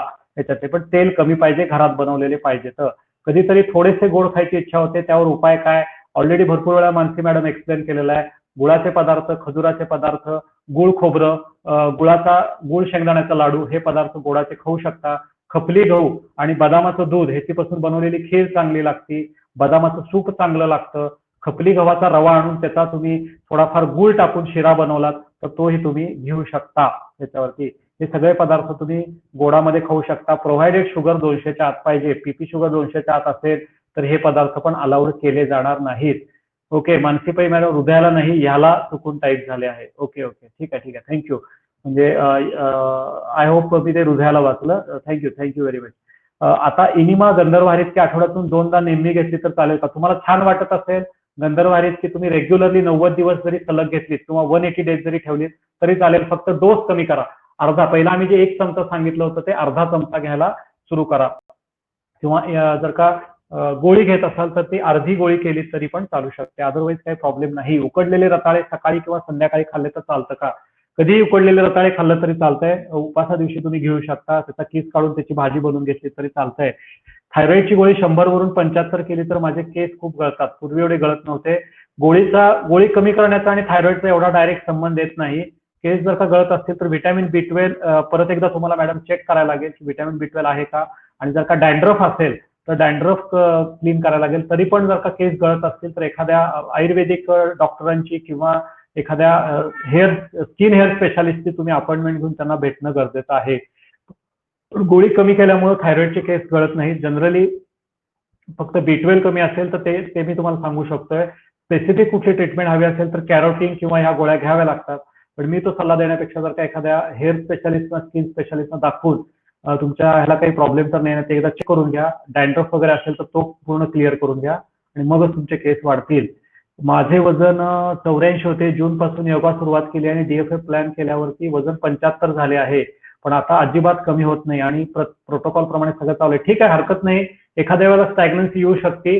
पुढच्या महिन्यात जो आम्ही ज्यूस फिस्टिंगचा प्रोटोकॉल तुम्हाला देणार आहे त्यावेळेला परत वजन कमी व्हायला लागेल. थोडंसं एक्झरसाईजवर भर द्या आणि मसल गेनवरती काम करायला सुरू करा. तुमचा सेट पॉईंट जर का 70 ते 75च्या दरम्यान असेल तर चरबी पूर्ण कमी झाल्यावरती, सूज पूर्ण कमी झाल्यावरती वजन स्टॅग्नंट होऊ शकतं. मे बी अजूनही थोडा तुमचा थायरॉइडचा डोस कमी झाला की वजन वेट लॉसला फायदा होईल. Still you are fortunate. तुम्ही खूप फॉर्च्युनेट आहात की थायरॉइड असून सुद्धा 100 मिलीग्रॅमची गोळी सुरू असून सुद्धा तुम्ही 10 किलोपर्यंत वजन कमी करू शकलात. जनरली आमचा अनुभव आहे की 10 किलो वजन कमी करायला थायरॉइडच्या पेशंटला 8 ते 9 महिने लागतात. 8 ते 9 महिने. सो यू आर फॉर्च्युनेट की तुम्ही 9 ते 10 किलो वजन कमी करू शकलेलं आहे. हॅट्स ऑफ टू, तुम्ही चांगल्या पद्धतीने फॉलो करताय. डोंट वरी. पुढचं 4 ते 5 किलो वजन कमी व्हायला थोडासा वेळ लागेल पण होईल खरोखर गरज असेल तर. सगळ्यात महत्वाचं, मला पूर्वी खूप ऍसिडिटीचा त्रास होता पण गेल्या 3 महिन्यापासून झाला नाही. बिलकुल होणार नाही. तुम्ही एवढ्या चांगल्या पद्धतीने फॉलो करताय म्हटल्यानंतर ऍसिडिटी तुमच्या शरीरात असणार नाही ह्याच्यावरती. ओके. सो लैला बागवान यांनी प्रश्न विचारलेला, माझा प्रश्न कुठं आहे? तुमचा सगळ्यांचे प्रश्न पुढे आहेत. एका स्लाइड वरती 5 ते 6 लोकांचे प्रश्न दिसतात. तो सगळ्यांचे प्रश्न ज्यांनी मेलवरती टाकलेत ते तुम्हाला मिळणार आहेत. मनापासून धन्यवाद. मानसीबाई मॅडम तुम्हालाही मनापासून धन्यवाद. बरेच सारखं माझं काम सोपं केलं. 11 ते 12 प्रश्न विचारलेत. बऱ्याच जणांच्या प्रश्नांची उत्तरं त्याच्यामध्ये मला देता आली. नंदकुमार शिंदे सर, तुमची मुंबई गोरेगावला भेट कधी आहे? ऑक्टोबरच्या फर्स्ट वीक मध्ये मी प्लॅन करतोय. ऑक्टोबर मोस्ट प्रोबेबली 7, 8, 9 या 3 दिवसामध्ये गोरेगाव, भायखळा आणि ठाणे या 3 ठिकाणी माझी व्हिजिट मी प्लॅन केलेली आहे. जे कोण मुंबईचे लोक आहेत त्यांना आमच्याकडनं फोन येईल. प्रॉपर फोन करून तुम्हाला व्यवस्थित अपॉइंटमेंट दिलं जाईल. आपल्याला थोडंसं सोशल डिस्टन्सिंग आणि ह्याचं थोडीशी काळजी घ्यावी लागणार आहे. इनफॅक्ट या महिन्यातच आम्ही प्लॅन करत होतो. काही पेशंटना आम्ही फोन पण केले पण कल्याण, पनवेल किंवा ठाणे तिथल्या लोकांना अजूनही ट्रान्सपोर्टला यायला थोडीशी अडचण होती. ठाण्याचं सेंटरला आजकडनं आम्हाला अजूनही परवानगी मिळाली नव्हती. त्यामुळे थोडंसं या आठवड्याच्या ऐवजी नेक्स्ट वीक मध्ये आम्ही प्लॅन केलेला आहे. सो डेफिनेटली 3 जे सेंटर्स आहेत ते आमचे ओपन अप होतील आणि तुम्हाला 1 किंवा 2 तारखेला अपॉइंटमेंट मिळून जाईल. तिथं आपण सगळेजण प्रत्यक्ष भेटणार आहे. बऱ्याच जणांच्या बरोबर माझं बोलणं सुरू आहे, बऱ्याच जणांना माझे कॉलिंग सुरू आहे. ऑक्टोबरमध्ये मी परत तुमच्या बरोबर सगळ्यांच्यावर एकदा बोलणार आहे. जवळपास 450-500 कॉल आहेत, पण दररोज 10-15 लोकांना डेफिनेटली मी कॉल करू शकतोय आणि मी पण तुमच्या सगळ्यांच्या बरोबर बोलायला उत्सुक आहे. मुंबईला डेफिनेटली हे करणार आहे, रादर गोव्याला बऱ्याच जणांची माझी आता गाठ पडली, कोल्हापूरला काही लोक मला पर्सनली भेटली, मला पण खूप छान वाटलं, पेशंटला पण खूप छान वाटलं. सो लवकरच मुंबईला माझी व्हिजिट होईल. सो डोंट वरी, त्यावेळी तुम्हाला 100% आम्ही कॉल करू आणि मी ग्रुपमध्ये पण शेअर करणार आहे. फक्त ग्रुपमध्ये शेअर केल्यानंतर प्रत्येक जण विचारू नका की आमच्या सिटीमध्ये कधी, प्रत्येक सिटीमध्ये अजूनही पॉसिबल नाही. तुमच्या नियर बाय सिटीमध्ये कुठं ना कुठेतरी माझी किंवा आमच्या टीमची व्हिजिट होईल, त्यावेळेला मात्र आपण नक्की भेटूया. संतोष नाळे सर, एनो लिहिले, no question, thank you very much. तुमचा काही क्वेश्चन नाही आहे आणि ते पण तुम्ही तिथे टाईप केलं, हरकत नाही. Shriram Paranjpe, can morning first regular tea make body acidic? 101%. Shriram Paranjpe sir, तुम्ही आमच्या मे जून बॅच आहे, तुम्ही विचारायलाच नाही पाहिजे. देन वाय नॉट, देन नाय वॉट लिंबू पाणी make body acidic as lemon content citric acid? याचं उत्तर मी दिलं होतं. लिंबू पाणी जरी सायट्रिक ऍसिड असलं तरी ते शरीरात गेल्यानंतर अल्कलाईन काम करतं. जसं ताक किंवा दूध हे तसं बघायला गेलं तर थंड आहे बाहेर, पण जेव्हा ते शरीरात जातं त्यावेळेला शरीरामध्ये त्याची ऍसिडिटी वाढते. सो इवन इफ तुमचं लिंबू हे सायट्रिक ऍसिड आहे, तरी त्याचं जे प्रारब्ध आहे, त्याचं जे पोटात गेल्यानंतर त्याचं जी वृत्ती आहे ती अल्कलाईन आहे. जसं लसूण तसं बघायला गेलं तर उष्ण आहे, पण लसूण आपल्या शरीरात मात्र थंडावा तयार करतो. हळद, दालचिनी हे जे पदार्थ आहेत ते तसे बघायला गेलं तर उष्ण आहेत बाहेरच्या याच्या दृष्टिकोनातून, पण ते पोटात गेल्यानंतर ते अल्कलाईन बनवतात. सो लिंबू पाणी ऍसिडिक नाही आहे. तरी पण काही जणांना लिंबाची अलर्जी असते आणि त्यांना लिंबू पाणी घेतल्यावरती ऍसिडिटी वाढते, ते अलर्जिक पद्धतीची ऍसिडिटी असते. सो तुम्हाला जर का लिंबू पाणी जे नसेल तर ते घेऊ नका, कारण लिंबू मधून जे येतं ते जरी नावाला सायट्रिक ऍसिड असलं तरी ते नॅचरल पद्धतीचं आहे. चहामधली येणारी साखर, टॅनिन चहामध्ये जे वापरतो आणि दूध, हे तिन्ही पदार्थ ऍसिडिक तर आहेतच, पण आपण त्यात वापरत असलेली साखर आणि टॅनिन हे रिफाईंड कॅटेगरीत येतं. सो रिफाईंड पचवायला जास्त शरीराला वेळ लागतो, ते नॅचरल मध्ये येत नाही, ते केमिकल मध्ये जातं, म्हणून ते ऍसिडिटी वाढवतं. ह्याच्या व्यतिरिक्त लिंबू हे आपल्या नॅचरल ह्याच्यामध्ये जातं, त्याचं नाव जरी सायट्रिक ऍसिड असलं तरी ते नॉन रिफाईंड कॅटेगरीत येतं, त्यामुळे ते ऍसिडिटी वाढवत नाही. सो जी गोष्ट आपला पीएच नाही डिस्टर्ब करत ती गोष्ट तुम्ही बिंदास घेऊ शकता आणि लिंबू पाण्यामुळे तुमचा पीएच जो आहे तो व्यवस्थित राहायला मदत होती. रोहिणी तडस मॅडम, मी मागच्या 8 दिवसापासून मला चक्कर येते, व्हर्टायगो पण आहे, अजूनही चक्कर आल्यासारखं होतं. माझी फास्टिंग शुगर कंट्रोल आहे, पण पीपी शुगर अजूनही 250 आहे. सो मॅडम, हा शुगरचा प्रॉब्लेम नाही आहे, ही चक्कर येत असेल तर तुम्हाला सर्वायकल स्पॉन्डायलिसिस असू शकतो. रोहिणी मॅडम फ्रॉम जून, एकदा तुम्ही ह्याचा एक्सरे काढून बघणं गरजेचं आहे. सर्वायकल येतं ती आपला इकडचा सर्वायकल बोनचा एपी आणि लॅटरल व्ह्यू, एक साईडचा आणि याच्यातला. जवळपास कोण ऑर्थोपेडिक डॉक्टर असतील तर त्यांच्याकडे जाऊन प्रॉब्लेम सांगा, चक्कर कमी होण्यासाठी एक गोळी देतील आणि जर का मणक्यामध्ये बारीक गॅप जर का डिटेक्ट झालं तर त्याचं काही तुम्हाला उपचार किंवा मानेचा बेल्ट तुम्हाला सांगतील. प्लेन सरफेसवरती थोडे दिवस झोपणं गरजेचं आहे, हलकी उशी वापरणं गरजेचं आहे, वजन 2 किलोपेक्षा जास्त उचलायचं नाही. बाकी मानेचे जर का काही त्यांनी व्यायाम सांगितले किंवा एखादा फिजिओथेरपिस्ट पण तुमच्या जवळ असेल तर त्यांचा तुम्हाला ऍडवाइस यासाठी घ्यावा लागेल. इथून तुम्हाला पेन किलर किंवा जास्तीत जास्त एखादी गोळी आमच्या साईडनं आमचे पॅनल डॉक्टर रेकमेंड करतील, पण माय सजेशन, तुम्ही जे लक्षण देताय सर्वायकल स्पॉन्डायलिसिसची लक्षणं आहेत रोहिणी मॅडम, तर तुम्ही एक एक्सरे काढून घ्या आणि मग आमच्या पॅनल डॉक्टरांची किंवा तिथं ऑर्थोपेडिक फिजिओथेरपिस्ट कोण असतील त्यांचं मार्गदर्शन घेतलं तर लवकर आराम पडेल. Laila Bagwan madam, Mumbai, I have to go to toilet at least 2 to 3 times at night for urination, please tell me how to overcome. 2 गोष्टी आहेत, शुगर कंट्रोलमध्ये आहे, शुगर जर का जास्त असेल तर युरिनला जास्त जायला लागणार, शुगर कंट्रोलमध्ये व्हायला पाहिजे. शुगर कंट्रोलमध्ये तरी पण जर का युरिनला जास्त वेळ जायला लागत असेल तर 2 प्रॉब्लेम असू शकतात, एक युरिनरी इनकॉन्टिनन्स किंवा urine track infection. Urine track infection असेल तर युरिन तपासून अँटीबायोटिक 5 किंवा 7 दिवस घ्यावं लागतं लैला मॅडम. जर का इन्फेक्शन पण नाही आहे आणि तरी पण युरिनला जायला लागतं तर युरिनरी इनकॉन्टिनन्सचा प्रॉब्लेम असू शकतो. अशा वेळेला इन्फेक्शन पण नाही आहे, शुगर पण कंट्रोल होतीये, म्हणजे ब्लड शुगर कंट्रोलमध्ये आणि तरी पण लघवीला जास्त वेळ जायला लागत असेल तर हा सिस्टायटिस किंवा युरिनरी इनकॉन्टिनन्सचा प्रॉब्लेम होऊ शकतो. रात्री झोपताना कोमट पाण्यामध्ये थोडीशी हळद टाकायची, अगदी अर्धा वाटी पाणी घ्यायचं कोमट पाणी आणि 2 ते 3 चिमूट हळद त्यात टाकायची आणि ते पाणी तुम्ही पिणं गरजेचं आहे. अशा पद्धतीनं घेतलेलं जे पाणी आहे ते थोडंसं तुमचं युरिनची जायची फ्रिक्वेन्सी कमी करेल. हे सगळं करून पण जर का युरिनची फ्रिक्वेन्सी जास्त असेल तर सोनोग्राफी करून बघणं गरजेचं आहे. Laila madam, I hope I have answered your question. Dattatray Chopde, युरिनेशनची जाणीव झाली की लगेच गेलेच पाहिजे. 5 मिनिटाचं वेटिंग टाइम सुद्धा खूप मोठं वाटतो. दत्तात्रय चोपडे, जर का तुमचं वय 55 पेक्षा जास्त असेल तर तुम्हाला प्रोस्टेटचा त्रास सुरू झालेला आहे. तुम्हाला एक सोनोग्राफी करायला लागेल. दत्तात्रय चोपडे, तुमचा प्रॉब्लेम आता तुम्ही चॅट बॉक्स मध्ये टाकला, मी सहज माझं लक्ष गेलं म्हणून बघितला. You need to do sonography करून घ्यायला लागेल. आणि सोनोग्राफीमध्ये जर का प्रोस्टेटचा त्रास असेल तर तुम्हाला युरिमॅक्स किंवा त्या पद्धतीची गोळी घ्यावी लागेल. हा जो तुम्ही प्रॉब्लेम सांगला युरिन कंट्रोलचा, हा 99% डायबिटीसशी रिलेटेड नाही आहे. हा प्रॉब्लेम प्रोस्टेटशी रिलेटेड आहे. तुमचं वय जर का 55 पेक्षा जास्त असेल, 55 ते 65 मध्ये जर का दत्ताराम चोपडे तुमचं वय असेल तर सोनोग्राफी करून घ्या. आणि दुसरं, जर का 55 पेक्षा वय कमी असेल तर युरिन एक्झामिनेशन करून घ्या. युरिनरी ट्रॅक इन्फेक्शनमुळे होऊ शकतं. 5 दिवस अँटीबायोटिकचा कोर्स आणि तुमची शुगर नॉर्मलला येणं हे एक्सपेक्टेड आहे. तुम्ही जर का तुमचं वय टाकलं तर बरं पडेल. दत्तात्रय चोपडे, तुम्ही चॅटबॉक्स मध्ये प्रश्न विचारलेला होता, तुमचं वय टाकलं तर बरं पडेल. महादेव मसुटे सर, बीपी 174 109 आहे. गोळी बंद करू नका. 49. दत्तात्रय चोपडे, 49 वर्ष आहे. एकदा युरिनचं एक्झामिनेशन करून बघा. युरिन ट्रॅक इन्फेक्शन नाही आहे ना याच्यातलं.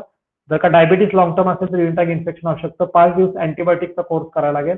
आणि तरी पण असेल तर मात्र मग तो सिस्टायटिसचा त्रास असू शकतो, त्याला वेगळ्या पद्धतीची गोळी द्यायला लागते. तर आता माझं सजेशन दत्तात्रय चोपडे तुम्हाला राहील, इमिजिएटली उद्या जाऊन युरिन रुटीन नावाची तपासणी असते ती करून पॅनल डॉक्टरांना तो रिपोर्ट पाठवा आणि मग त्याच्यावरून हे करता येईल. त्याच्यातलं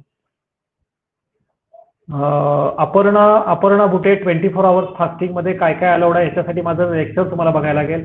की खूप मोठा डिटेल आहे. कारण 24 आवर्स फास्टिंग जर का तुम्ही जून बॅचचे असाल आणि तुम्हाला ते ज्यूस फिस्टिंग वगैरे किंवा शिकवलं असेल तर तुम्हाला माझं रेकॉर्डेड लेक्चर जाऊन बघायला लागेल. आणि 24 तासाचं फास्टिंग 5 मिनिटात नाही सांगता येणार. 24 तासाच्या फास्टिंग मध्ये तुम्हाला लिक्विड पद्धतीचा डाएट आम्ही सांगितलेला आहे. स्मूदी चालतं, ग्रीन टी चालतो, लेमन टी चालतं आणि सगळ्या पातळ पद्धतीचे प्रकार ज्यूस फिस्टिंग जे आहे ते तुम्हाला अलाउड आहेत. आणि संध्याकाळच्या वेळेला गरम ब्राऊन राईसची पेस्ट ही आम्ही तुम्हाला त्याच्यामध्ये खायला परवानगी दिलेली आहे. बाकी कुठल्याही पद्धतीचं जड अन्न तुम्ही त्या 24 तासामध्ये खायचं नाहीये. सगळ्या पद्धतीची फळं, सगळ्या पद्धतीचा रसाहार, व्हाईट ज्यूस, बदामाचं सूप, पातळ ताक, लेमन टी, ग्रीन टी हे पदार्थ तुम्ही त्याच्यामध्ये घेऊ शकता. बाकी कुठलाही कढई शिजवलेला पदार्थ 24 आवर फास्टिंग मध्ये तुम्ही घ्यायचा नाहीये. अपर्णा दड्डीकर, मे जून बॅचचे आहेत. 35 वर्षापासून डायबिटीस आहे. How many days to recover? Madam, as I suggested, पहिल्यांदाच आम्ही सांगितलं होतं की मिनिमम 90 दिवस तुम्हाला द्यायला लागणार आणि मॅक्सिमम 12 महिने. सो 1 वर्षाचा कालावधी तुम्हाला लागेल पूर्णपणे रिकवर होण्यासाठी. आय थिंक तुमचं इन्शुलिन पूर्णपणे बंद झालंय. तुमच्या गोळ्या औषधांचे डोस पण कमी झालेत. आता मी कोल्हापूरला आलो तर विशालशी माझं बोलणं झालं. तुमच्या मुलाशी माझं बोलणं कंटिन्युअस सुरू आहे. मला एकदा तुम्हाला भेटायचं आहे. तुम्ही या वेळेला आला नाहीत, पुढच्या वेळेला जेव्हा माझी कोल्हापूरला व्हिजिट होईल त्यावेळेला नक्की मला भेटा.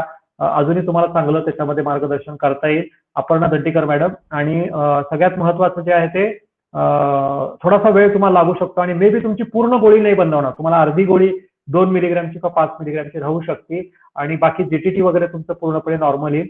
गोळी पूर्ण बंद होण्यासाठी मे बी वेळ लागेल. आणि आम्ही सांगतोय ते अगदीच अॅक्यूट नाही जमलं तर अर्धी गोळी तुम्हाला पुढं काही दिवस किंवा काही वर्ष कंटिन्यू ठेवायला लागू शकते. उमेश नाटेकर, सावंतवाडी, रात्री 2 ते 3 वेळेला लघवीला होते. फक्त डायबिटीसमुळे होतं का? हाय ब्लड प्रेशरमुळे सुद्धा होतं. आत्ताच मी ऑलरेडी सांगितलं, शुगर नॉर्मल असून सुद्धा लघवीला जास्त जायला लागलं तर प्रोस्टेटचा प्रॉब्लेम असू शकतो किंवा बारीक युरिनरी ट्रॅक इन्फेक्शन असू शकतं. तर अशा वेळेला रात्री झोपताना हळदीचं पाणी प्यायला सुरू करा. रात्री भरपूर पाणी प्यायची सवय असेल तर 5 किंवा 6 नंतर एक्स्ट्रा पाणी पिऊ नका. 2 ते 2.5 लिटर पर्यंत पाणी पोटात गेलं तरीही आपल्याला चालतं. त्याच्यापेक्षा जास्त पाणी घेण्याची गरज नाही. उमेश नाटेकर, गेले 20 दिवस ग्लायकोमेट 250 मिलीग्रॅम हाफ टॅबलेट घेऊन सुद्धा 95/118 आलेली आहे. टॅबलेट बंद करावी का? Umesh Natekar sir, glucose tolerance test normal येत नाही तोपर्यंत गोळी बंद करायची घाई करू नका. 95 आणि 118 ही बरोबर आहे. शुगर लो नाहीये. जर का शुगर तुमची लो मध्ये यायला लागली, फास्टिंग शुगर 70च्या खाली यायला लागली आणि खाल्ल्यानंतर शुगर 100च्या खाली यायला लागली तर आपण गोळीचा डोस 100 मिलीग्रॅम वरती किंवा फक्त 5 मिलीग्रॅमची गोळीवरती कंट्रोल करायचा प्रयत्न करू. एखाद्या वेळेला आपण गडबड करून गोळी बंद करतो आणि परत मग शुगर वाढायला लागली की आपल्याला फ्रस्ट्रेशन आल्यासारखं होतं. सो तुम्ही आता मेंटेनन्स स्टेजमध्ये आहे. मेंटेनन्स स्टेजमध्ये आहे, तर तुम्ही ते हे करू नका. सुधीर फुलके सर, सर मी ग्रुपवर 2 वेळा प्रश्न विचारला होता पण उत्तर नाही मिळाले की आपण विदर्भातील अमरावती किंवा इतर ठिकाणी आम्ही नोव्हेंबरमध्ये येणार आहे सर. सुधीर फुलके सर, नोव्हेंबरमध्ये अमरावती आणि नागपूरला नाही सॉरी नागपूर आणि चंद्रपूरला व्हिजिटचा प्लॅन चाललाय. सो लेट सी ते कुठं होईल, तर त्यावेळेला आम्ही तुम्हाला कळवतो. तुम्हाला जिथं जवळ असेल तिथं तुम्ही येऊ शकता.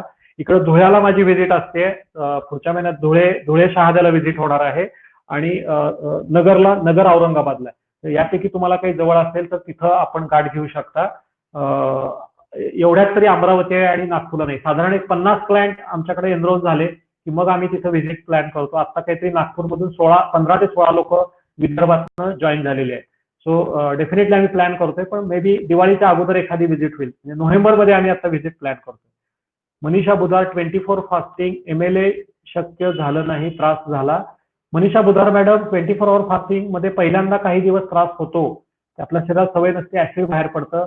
तुमच्या पॅनल डॉक्टरांशी एकदा कन्सल्ट करा, कुठं चुकतंय का, प्रोटोकॉलमध्ये काय बदल करता येतील आणि काय त्रास झालाय त्या अनुषंगाने तुम्हाला आमचे पॅनल डॉक्टर सांगतील त्याच्यावरती. आपल्या सोबत करार झाला का, आपला कोड जनरेट होईल असे बोललात आपण. आपला हा लॅब संदर्भात झालेला आहे. लॅब संदर्भात महादेव मसोटे सर, जेडी डायग्नोस्टिक म्हणून, जनरल डायग्नोस्टिक म्हणून मुंबईची जी ब्रांच आहे त्यांच्याबरोबर आता आपला करार झालेला आहे आणि डॉक्टर लाल पॅथ कडनं आले, पण डॉक्टर लाल पॅथचे रेट आम्हाला अजूनही पण हायर वाटत आहेत. तर त्यांच्याबरोबर निगोशिएशन सुरू आहे. तुम्हाला जर का काही अडचण असेल तर आमच्या पॅनल डॉक्टरांच्या बद्दल बोलून त्याचा कोड तुम्ही घेऊ शकता. 2-3 लॅबोरेटरीचे कोड आम्ही तुम्हाला देऊ आणि त्या कोडवरती जाऊन तुम्ही सगळ्या टेस्ट त्याच्यामध्ये करू शकता. किंवा पर्सनल माझ्या याच्यावर तुम्ही हे टाका, मी तुम्हाला कोड पाठवतो. थायरोकेअर, जेडी डायग्नोस्टिक आणि 2-3 ठिकाणी, काही ठिकाणी DFF आहे, काही ठिकाणी FFD आहे, काही ठिकाणी डॉक्टर भाग्येश कुलकर्णी अशा नावाचे कोड आहेत. तर तुम्ही ज्या ठिकाणी राहताय त्या ठिकाणी या आमच्यापैकी कुठली लॅबोरेटरी आहे त्या लॅबोरेटरीचं नाव, थायरोकेअर, जेडी डायग्नोस्टिक, डॉक्टर लाल, 2-3 लॅबोरेटरीशी आमचं बोलणं सुरू आहे. तर तुमची प्लेस, तुम्ही जिथं राहताय तिथं कुठली लॅब आहे ते सांगा, आम्ही तुम्हाला कोड पाठवतो. ते कोड पाठवला की 50 ते 60% डिस्काउंटमध्ये तुमच्या त्या सगळ्या टेस्ट होऊन जातील. डोंट वरी. 1-2 प्रश्न मी इकडचे घेतो आणि मग मी चॅट बॉक्स मधलं घेतो. बहुतेक झालेले दिसत आहेत. नाही आहेत अजूनही. Seema Kulkarni, after 14 years my sugar came normal, so how to deal with it. Normal आले तर सीमा कुलकर्णी काही डील करू नका, आहे ते कंटिन्यू ठेवा. गोळ्या आता कमी करण्यावरती HbA1c नॉर्मल येऊन, ग्लुकोज टॉलरन्स कधी नॉर्मल येते त्याची थोडीशी वाट बघा. Have some patience. नॉर्मल असेल काळजी करू नका. लो होत असेल तर पॅनल डॉक्टरांना बोलून गोळ्या औषधांचे डोस पूर्ण कमी होत आहेत का किंवा अगदी कमी होत आहेत का ते बघणं गरजेचं आहे. DT भोसले, जुलै बॅचचे, उपाशी पोटी लसूण गरम पाणी घेतलं चालू शकतंय. काही त्रास होत नसेल, तोंडाला वास येत नसेल, सहन होत असेल तर उपाशी पोटी लसूण घेऊ शकता. खूप जास्त नाही घ्यायचं, एखादा पाकळी, जास्त नाही घ्यायचा. स्नेहा कोलते, झोपून उठल्यावर किती तासांनी ब्लड आणि युरिन टेस्ट करावी लागते. झोपून उठल्यावरती किती वेळाने टेस्ट केली यापेक्षा रात्रीचं जेवण तुम्ही किती वाजता घेतलंय त्यावरती फास्टिंग शुगर तपासायची असते. तो रात्रीचं जेवण झाल्यानंतर 10 तासांनी. तो रात्री जर का मी जेवण 9 वाजता घेतलं असेल तर सकाळी 7 नंतर तुम्ही तपासणं गरजेचं आहे. रात्री मी जेवण केलं 11 वाजता आणि सकाळी 7 वाजता जर का मी शुगर तपासली तर रिपोर्ट फॉल्स पॉझिटिव्ह किंवा फॉल्स निगेटिव्ह येऊ शकतो. सो 10 तासाचा उपास मिनिमम गरजेचं आहे. 10 ते 12 तास म्हणतात. तर त्यावेळेला तुम्ही फास्टिंगची शुगर तपासू शकता आणि जेवण झाल्यानंतर, जेवणाचा शेवटचा घास घेतल्यानंतर 2 तासांनी बघायचं. जेवण सुरू केल्यानंतर नाही. जेवण घेतल्यानंतर पूर्ण तुमचं जेवण थांबल्यावरती, म्हणजे मी समजा सकाळी 1 वाजता जेवण सुरू केले आणि माझं जेवण 1:30 वाजता संपलंय तर तुम्ही 3:30 वाजता तुमची शुगर बघणं एक्सपेक्टेड आहे. कारण तोपर्यंत तुमच्या शरीरामध्ये ग्लुकोज कंटिन्युअसली जात असतं. आणि ऍज आय सजेस्टेड त्याचं कारण पण सांगितलं. पहिल्या 1-2 तासामध्ये तुमच्या लिव्हरमध्ये साखर, पहिल्या 1 तासात लिव्हरमध्ये साखर जाते आणि 80% साखर पेशींपर्यंत पोहोचण्यासाठी 2 तासाचा कालावधी लागतो. त्याच्या आत जर का तुम्ही शुगर बघितली तर तुम्हाला ती आयदर खूप कमी दिसू शकते किंवा खूप जास्त दिसू शकते आणि त्याच्या अनुषंगाने तुम्ही गोळ्या औषधांचे डोस चेंज केले तर त्यामुळे तुम्हाला हायपो किंवा हायपरग्लायसेमियाचा त्रास होऊ शकतो. हे प्रोटोकॉल आहेत ते त्या दृष्टिकोनातून बनवलेले आहेत. सुनील पाटील सर, कधी कधी खूप थंडी वाजते तसेच फॅन AC 10 मिनिटाच्या वर सहन होत नाही, काय कारण असावे? सुनील पाटील सर, एकदा थायरॉइड चेक करून बघा. बाकी कुठलीही करायची गरज नाहीये. Everything is normal. बाकीच्या याच्यामध्ये थंडी वाजत असेल, बारीक ताप वगैरे असू शकतो, फक्त थायरॉइडमुळे असं होऊ शकतं. जर का थायरॉइड नसेल तर डोंट वरी, बाकी काही करायची गरज नाही. उमेश नाटेकर, ज्यांची शुगर नॉर्मल आली आहे त्यांचा दिनक्रम कसा असावा, आहार कसा ठेवावा? जेणेकरून भविष्यात पुन्हा शुगरच्या त्रासाला सामोरे जावं लागणार नाही. आता आम्ही शिकवलाय तसाच प्रोटोकॉल ठेवा.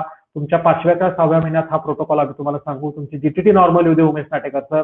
नंतर आम्ही तुम्हाला परमनंट डाएट देऊ आणि या सगळ्या गोष्टी तुम्हाला कोर्समध्ये शिकवल्या जाणार आहेत. Have some patience. तुम्हाला सगळ्या गोष्टी सांगितल्या जातील. 16 तासाचं फास्टिंग, सकाळी अल्कलाईन ज्यूस, रेग्युलर 20 ते 25 मिनिटाचा व्यायाम आणि प्रत्येक जेवणाच्या अगोदर मिनिमम 200 ग्रॅम सलाड हे तुम्ही जरी ठेवलं तरीही तुमचं आयुष्यभर शुगर चांगली कंट्रोलमध्ये राहू शकते. शुगर मधून बाहेर पडण्यासाठी अजून थोडासा हे करावा लागतो. हे काहीतरी गुलाब मोरे सर ओमी काहीतरी टाईप होते तुमच्याकडनं, चुकून टाईप होत असावं, जरा चेक करा. काहीतरी बटन दाबलं जात आहे. सो आता चॅटबॉक्स मध्ये विचारू शकता. ह्याच्यातले जे प्रश्न तुम्ही विचारले होते ते माझ्याकडनं झालेले आहेत. सो एक 15 मिनिट्स अजूनही आहेत. 7:15 पर्यंत मी सेशन घेणार आहे. सो कोणाला काही अजूनही प्रश्न आता घेतलेल्या सेशनच्या व्यतिरिक्त विचारायचे असतील, any information on organic products and alkaline filter. Chandrashekhar Kherodkar, alkaline फिल्टरचं किट आमच्यापर्यंत आलेलं आहे. तुम्हाला जर का पाहिजे असेल तर आपल्याकडे जे कमलेश बोरकर आहेत त्यांना पिंग करा किंवा ग्रुपवरती, तुम्ही कुठल्या ग्रुपमध्ये मला माहित नाही त्याच्यावरती टाका. तुम्हाला पर्सनल रिप्लाय नितीन सर किंवा हे करतील आणि तुम्हाला त्याचा डायरेक्ट नंबर देतील. जो अल्कलाईन फिल्टर प्रोव्हाइड करतोय तो, तर त्याला तुम्ही डायरेक्ट कॉन्टॅक्ट करा, तर ते कुरिअरने तुम्हाला पाठवून देतील. त्याची प्रोसिजर पण समजावून सांगतील. तो ज्यांना कोणाला अल्कलाईन फिल्टर हवा आहे घरामध्ये पाणी अल्कलाईन करण्यासाठी, तो अतिशय अफोर्डेबल कॉस्टमध्ये त्यांच्याकडनं मिळेल. मी त्यांचा आता मॅड काही नाही, ते कॉन्टॅक्ट नंबर वगैरे मी तुम्हाला पर्सनल किंवा ग्रुपवरती आम्ही टाकणार आहे. थँक्यू व्हेरी मच चंद्रशेखर खेरोडकर, तुम्ही कंटिन्युअसली फॉलोअप घेताय आणि पर्सनल पण टाका आणि ग्रुपमध्ये पण हे इन्फॉर्मेशन आजच शेअर करा. तरी पण जर का रिप्लाय नाही आला तर कमलेश जे आपले तुम्हाला मेडिकल सप्लाय करतात त्यांना कॉन्टॅक्ट करा, मी त्यांच्याशी बोलून ठेवतो. चंद्रशेखर खेरोडकर, जून बॅच. येस.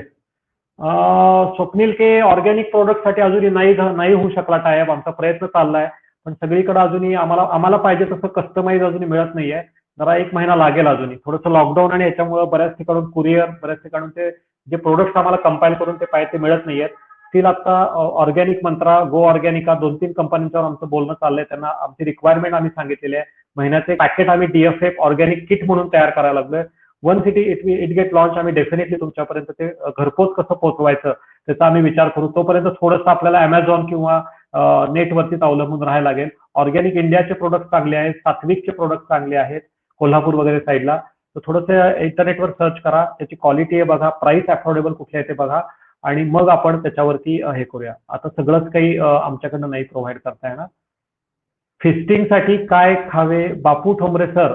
ज्यूस फिस्टिंग मध्ये खायचं काही नाही, ज्यूस फिस्टिंग मध्ये प्यायचं आहे आपल्याला सगळं. बापू ठोंबरे सर, तुम्ही प्रश्न विचारलेला आहे याच्यातला. तर ज्यूस फिस्टिंग मध्ये तुम्हाला बदामाचं सूप किंवा हे चालतंय. अगदीच जर का भूक लागली तर बॉईल केलेले शेंगदाणे आणि ओलं खोबरं, ओल्या खोबऱ्याच्या वड्या किंवा काय म्हणू शकतो आपण, ओलं खोबरं नुसतं आणि नारळाचं पाणी, हे तुम्ही ज्यूस फिस्टिंगला खाऊ शकता. ज्यूस फिस्टिंगला अनफॉर्च्युनेटली बाकी काय खायचं नाही. ब्राऊन राईसची कंजी किंवा ज्वारीचा किंवा बाजरीच्या पिठापासून बनवलेलं आंबील हे घेऊ शकतं. पातळ ताक रेग्युलर दुधाचं घेऊ शकता. स्मिता थाळी ह्याचं घेऊ शकता. रवींद्र दातार सर, अमेझॉन वरती बदाम मिल्क मिळतं पण त्याची एवढी मजा येत नाही, तेवढं छान लागत नाही ते. रिलायन्स मध्ये जरा, रिलायन्स मॉल मध्ये जरा चेक करा, ते जरा मला बरं वाटलं होतं. रिलायन्स मॉल मध्ये जे मिळतंय ते, तर ते तुम्ही घेऊ शकता. स्वप्नील केचं त्यांचं उत्तर दिलं. रवींद्र दातार, 24 आवर फास्टिंग, 36 आवर फास्टिंग आठवड्यातून किती वेळा करावे? 24 तास फास्टिंग आठवड्यातून 2 वेळेला, त्याच्यापेक्षा जास्त नाही. 36 आवर तुम्हाला रेकमेंडेड नाहीये रवींद्र दातार सर, तुम्हाला 36 आवरचं फास्टिंग रेकमेंडेड नाही. तुमच्याशी मी पर्सनली एकदा बोललोय, तुमची तब्येत ऑलरेडी कमी आहे, तुम्ही बारीक कॅटेगरीत आहेत. तुम्हाला आठवड्यातनं एकदाच, रादर मी म्हणेन की फक्त रविवार टू रविवार तुम्ही 24 तासाचं फास्टिंग करा. बाकीच्या वेळेला तुमचं 14 तासाचं किंवा 16 तासाचं फास्टिंग तुम्हाला सफिशियंट आहे. तुम्ही 2 वेळा जेवण करणं गरजेचं आहे. रवींद्र दातार सर. रोहिणी तडस, भूक पण खूप लागते. मी खूपदा हे क्वेश्चन विचारले पण अजूनही ही प्रॉब्लेम सॉल्व्ह नाही झाला. रोहिणी मॅडम, भूक खूप लागली तर भरपूर खावा, फक्त नॅचरल पदार्थ खावा. आमचं एवढंच आग्रह आहे. जरी तुम्हाला डायबिटीस असला, जरी भूक लागत असेल, आमचं खायला नाही म्हणणं नाही. फक्त धान्य, शिजवलेले, फ्राय केलेले, तळलेले पदार्थ खायला वाटत असतील तर ती तुमच्या जिभेची भूक आहे. जिभेची भूक नको आहे. शरीराची भूक भागवण्यासाठी तुम्हाला नॅचरल पदार्थ खाणं गरजेचं आहे. तुम्ही जर का फक्त लाह्या खाल्ल्या, चिरमुरे खाल्ले, ड्रायफ्रूट खाल्ले, असं जर का कोरडा आहार घेतलात तर त्याचं पोट तेवढ्या पुरतं भरेल. तुम्ही जर का चांगला आणि नॅचरल आहार 2-2 तासांनी खाल्लात, आमचं काहीही म्हणणं नाही.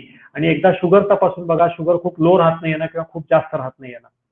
रेखा कुलकर्णी, अधूनमधून थरथरल्यासारखे होते, पोटाच्या चरबीची कमी झालेली कमी झालेली परत आली अधूनमधून थरथर, एक तर शुगर कमी होऊ शकते आणि पोटावरची चरबी जर का परत वाढली असेल तर मसल एक्सरसाइज कमी पडले. तुम्ही डाएट नुसता फॉलो केलात पण एक्सरसाइज जे आम्ही तुम्हाला अगेन्स्ट ग्रॅव्हिटी व्यायाम सांगितले, सूर्यनमस्कार घालायला सांगितले, जिना चढ उतार किंवा हे ते व्यायाम पण करणं गरजेचं आहे. नुसती चरबी कमी झाली आणि आपण काहीच ऍक्शन नाही घेतलं आणि नुसता डाएट चांगल्या पद्धतीचा जास्त घेतला तरीही परत चरबी वाढू शकते. So already I have suggested, मी प्रत्येक ह्याच्यामध्ये सांगतो की फक्त डाएट मधुमेह मुक्तीपर्यंत घेऊन जाईल, पण आयुष्यभर मधुमेह मुक्त राहण्यासाठी एक्सरसाइज करणं शिकून घेणं आणि दररोज 20 ते 25 मिनिटं एक्सरसाइजला वेळ काढणं अत्यावश्यक आहे. नाहीतर थोड्या दिवसांनी परत तुम्हाला हे होईल. थायरोकेअर लॅबचा कोड मानसीपै FFD नावे, डीएफएफ किंवा FFD कोड सांगायचा त्यांना. FFD ज्यांना कोणाला थायरोकेअर लॅब बंद करायचं FFD म्हणून सांगा, FFD किंवा DFF कुठलाही चालतोय, DFF और FFD, diabetes free for ever किंवा DFFचं उलट करा FFD सांगितलं तरी तुम्हाला सगळ्या टेस्ट जवळपास त्यांचं 101 पॅरामीटर्स आहेत. सुरुवातीलाच आम्ही जे सांगितलं ते सगळे त्या FFD पॅरामीटर मध्ये होतात. 2500 रुपयात तुम्हाला मॅक्सिमम, ते पण 2200च आहे काहीतरी, जवळपास 5,500-6,000 टेस्ट आहेत, त्या तुम्हाला 2500 मध्ये किंवा 2200 रुपयामध्ये सगळ्या टेस्ट करून मिळतील. 100 पॅरामीटर्स मी सांगितले सगळे पॅरामीटर त्याच्यामध्ये होतात. मेट्रोपॉलिस मध्ये पण DFF नावे कोड आहे, तिथं पण त्या 4000 त्यातलं त्या जे सगळ्यात स्वस्त मस्त आणि चांगलं आहे ते JD डायग्नोस्टिक किंवा थायरोकेअर आहे. तर या दोन्ही लॅबपैकी जे तुम्हाला नजदीक आहे, जे तुम्हाला आवडतं तिथं करू शकता.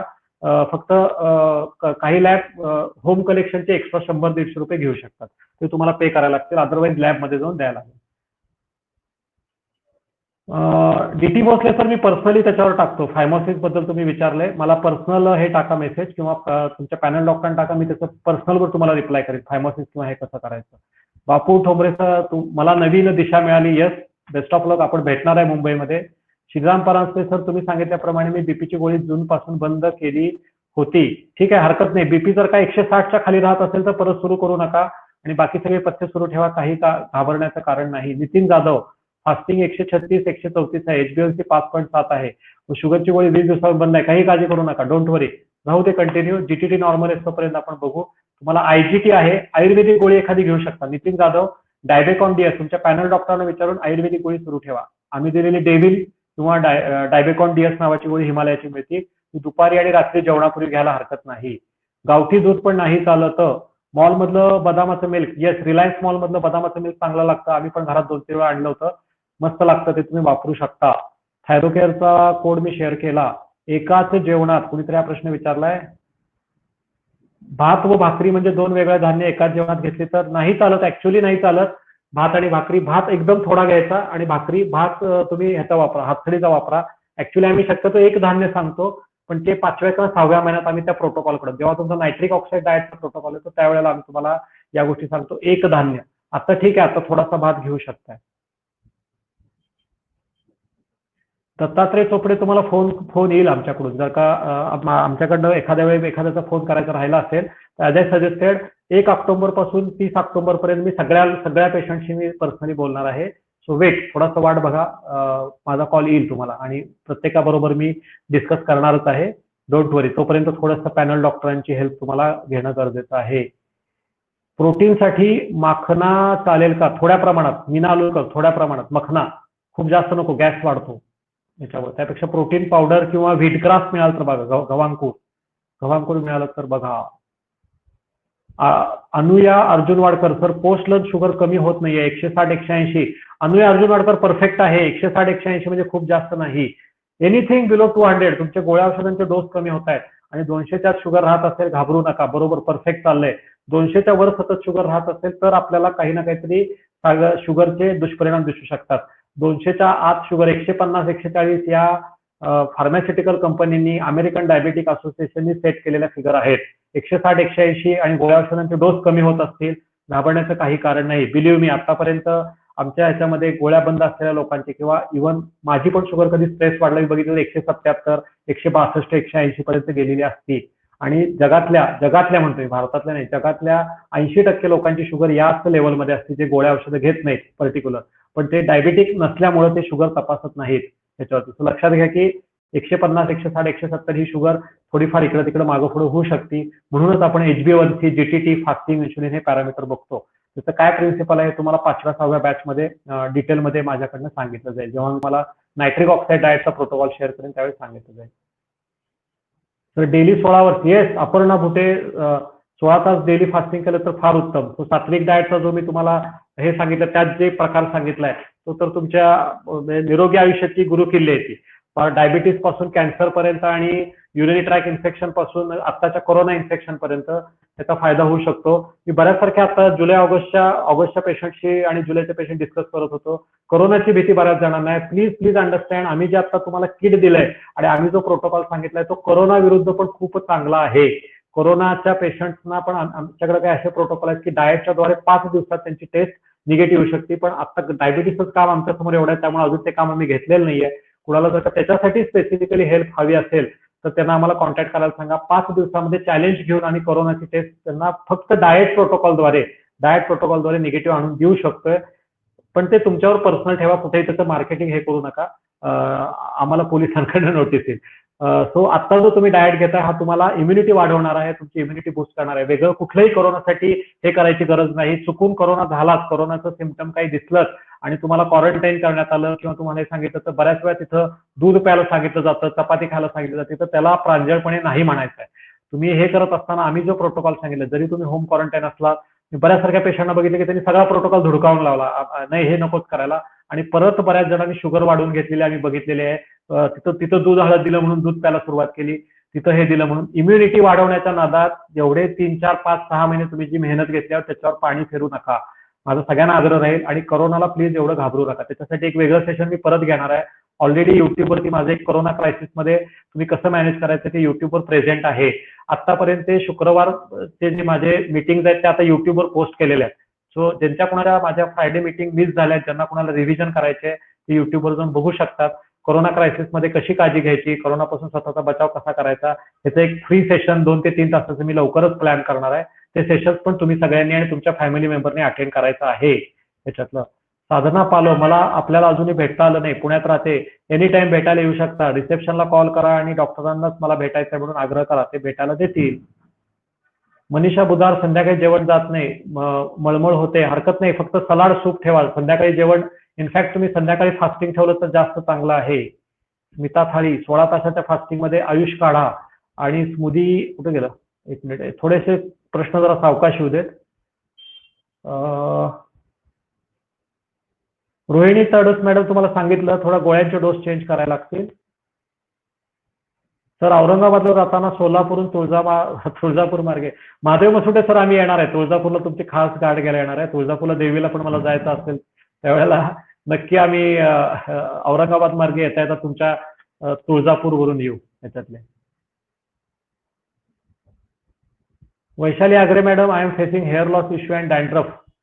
तुम्ही थोडंसं अँटी डॅन्ड्रफ ट्रीटमेंट सुरू करायला लागेल. याच्यातले तुम्हाला मी Vaishali Agre madam prescription send करतो, तुमच्या पर्सनल मोबाईलवरती हे करतो. 16 तासाच्या फास्टिंग मध्ये आयुष काढा आणि स्मूदी आणि सोप ड्रायफ्रूट चालेल का? येस, चालू शकते, परफेक्ट आहे. आयुष काढा आपल्या ह्याच्यासारखाच आहे, हुंजाटी सारखाच आहे. मानसी पै फास्टिंग 80 आणि पोस्ट 100, ऑलिम्पिक्स 500 एक गोळी लंचला घेते. ऑलिम्पिक्स 500 पण अर्धी होईल तुमची. पॅनल डॉक्टरांना कळवा, पॅनल डॉक्टरांकडून डोस कमी करून घ्या. लास्ट 2 मिनिट्स, कुणाचे काही प्रश्न असतील विचारा, चटकन विचारा. अजून कोणाचा प्रश्न चुकून माझ्याकडनं घ्यायचा राहिला असेल तर विचारू शकताय. Any question?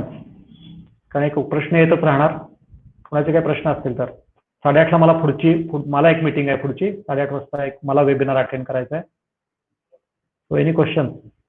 युरिन रुटीन टेस्टसाठी उपाशीपोटी जावं लागेल ना सर? नाही लागत. दत्तात्रय चोपडे, इन्फेक्शनसाठी उपाशीपोटीची गरज नाही, पण उपाशीपोटी केली तर जास्त बेटर आहे. करायलाच पाहिजे असं काही नाही, पण फास्टिंग शुगर बरोबरच केली तर चांगलं आहे. समिता पंडित, ज्वारी बाजरी एकतर करू शकत नाही, करायची नाही. मी पहिल्यापासून सांगतोय, ग्रेन्स मिक्स करू नका, don't mix your grains.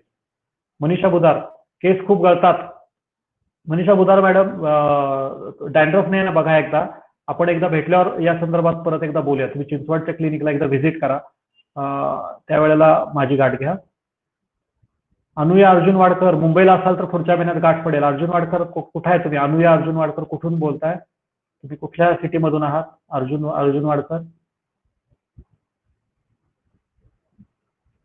Shruti रेमाणे, हे घेऊन पण हेअर फॉल कमी होत नसेल तर थायरॉइड असेल तर थायरॉइड एकदा चेक करून बघा, थायरॉइडचे लेवल, थायरॉइडच्या गोळीचा डोस एकदा चेक करायला लागतो. आणि दुसरी महत्वाची गोष्ट, डॅन्ड्रफ नाही आहे ना केसामध्ये. अनुया अर्जुन अडकर पुण्यामध्ये आहे. पुण्यामध्ये असाल तर तुम्ही कोथरूड, दाबोली किंवा ह्याला अपॉइंटमेंट घेऊन भेटू शकता. पुण्यामध्ये तर काहीच अवघड नाही. समिधा पंडित, केस गळतात. आय थिंक मला वाटते B12 वर एक सेशन मला घ्यावं लागणार आहे, हेअर फॉल आणि याच्यावरती. केश आयुर्वेदा, डॉक्टर पाटणकरांचा ब्रँड आहे केश आयुर्वेदा. त्यांचे काही प्रोडक्ट चांगले आहेत. जस्ट टाईप ऑन गुगल केश आयुर्वेदा म्हणून त्यांचा खूप चांगले प्रोडक्ट्स आहेत. आणि त्याच्यावर तुमच्या ह्याच्या समस्या सॉल्व्ह होतील. त्यांचे 150 पेक्षा जास्त ब्रांचेस वेगवेगळ्या सिटीमध्ये आहेत. आम्ही आमच्या चिंचवडमध्ये पण एक सुरू करायचा विचार करायला लागलोय, कारण बऱ्याच जणांचा हेअर फॉलचा, बऱ्याच लेडीज लोकांचा प्रॉब्लेम दिसतोय. केश आयुर्वेदा म्हणून टाईप करा, doctor Patankar, I think doctor Shirish Patankar पुण्याचे आहेत. त्यांच्या काही मेडिसिन्स त्याच्यावरती चांगले आहेत. त्यांचा ऑनलाईन सल्ला पण उपलब्ध असतो. तर त्यांना एकदा चौकशी करून विचारू शकता. म्हणजे B12 पण चांगला आहे, शुगर पण कंट्रोल आहे, आणि तरी पण होत नसेल तर आयुर्वेदिकमध्ये ते करू शकता. आणि स्किन स्पेशालिस्ट एखाद्या डॉक्टरांना दाखवू शकता. इट्रोकोनॅझोल किंवा एखादं अँटी फंगल लागू शकतं. रोहिणी जैन, MRP सांभाळे आहेत, पुढे थोडे मार्गदर्शन. येस, तुमचा कोर्स अजूनही संपलेला नाहीये, बरेच सारखे हे करणार आहे त्याच्यातले. येस, केशा आयुर्वेदा मी टाईप केलंय. श्रीराम परांजपे थोडा हायर राहते, अर्धी गोळी घ्या तेव्हा, किंवा आयुर्वेदिक गोळी मॅडमना विचारून घ्या. श्रीराम परांजपे, अर्जुन अरिष्ट आणि सर्पिना नावाची गोळी मिळते, सर्पिना, ती गोळी थोडे दिवस घेऊन बघा. तरी पण बीपी जास्त राहत असेल तर अर्धी गोळी ठेवा. 177 आहे तर जास्त आहे, 160 पेक्षा कमी पाहिजे गोळी बंद केल्यावर. चलो, ओके, टाइम अप. कुणाचे काही प्रश्न असतील तर लर्निंग सेशन्स मध्ये आपण घेऊया. आणि शक्यतो ग्रुपमध्ये प्रश्न टाकू नका, पर्सनल तुमच्या पॅनल डॉक्टरांना विचारा, माझ्या ह्याच्यामध्ये टाकलं तरी चालतंय. Ravindra Datar sir, thank you. www.keshaayurveda.com for sharing website, useful for each and everybody. Thank you. Good night. It's already 8:30. मला पुढचं सेशन एक अटेंड करायचं आहे आता त्याच्यातलं. So see you soon. मुंबईच्या लोकांना पुढच्या महिन्यात भेटतोय मी. पुढच्या महिन्यात माझी मुंबई, नगर, इकडं शहादा, धुळे आणि गोवा या ठिकाणी माझी व्हिजिट असणार आहे. आणि भिलवडीला एक व्हिजिट होईल, सांगली भिलवडी. तर त्या ठिकाणी कोणाची परत आपल्याला गाठ घ्यायची असेल तर आमच्याकडनं फोन येईल, आणि आम्ही ग्रुपमध्ये पण माझ्या व्हिजिटचं शेड्यूल टाकणार आहे. तर त्यावेळेला आपण नक्की सगळेजण भेटूया. ओके, चलो, थँक्यू. Good night.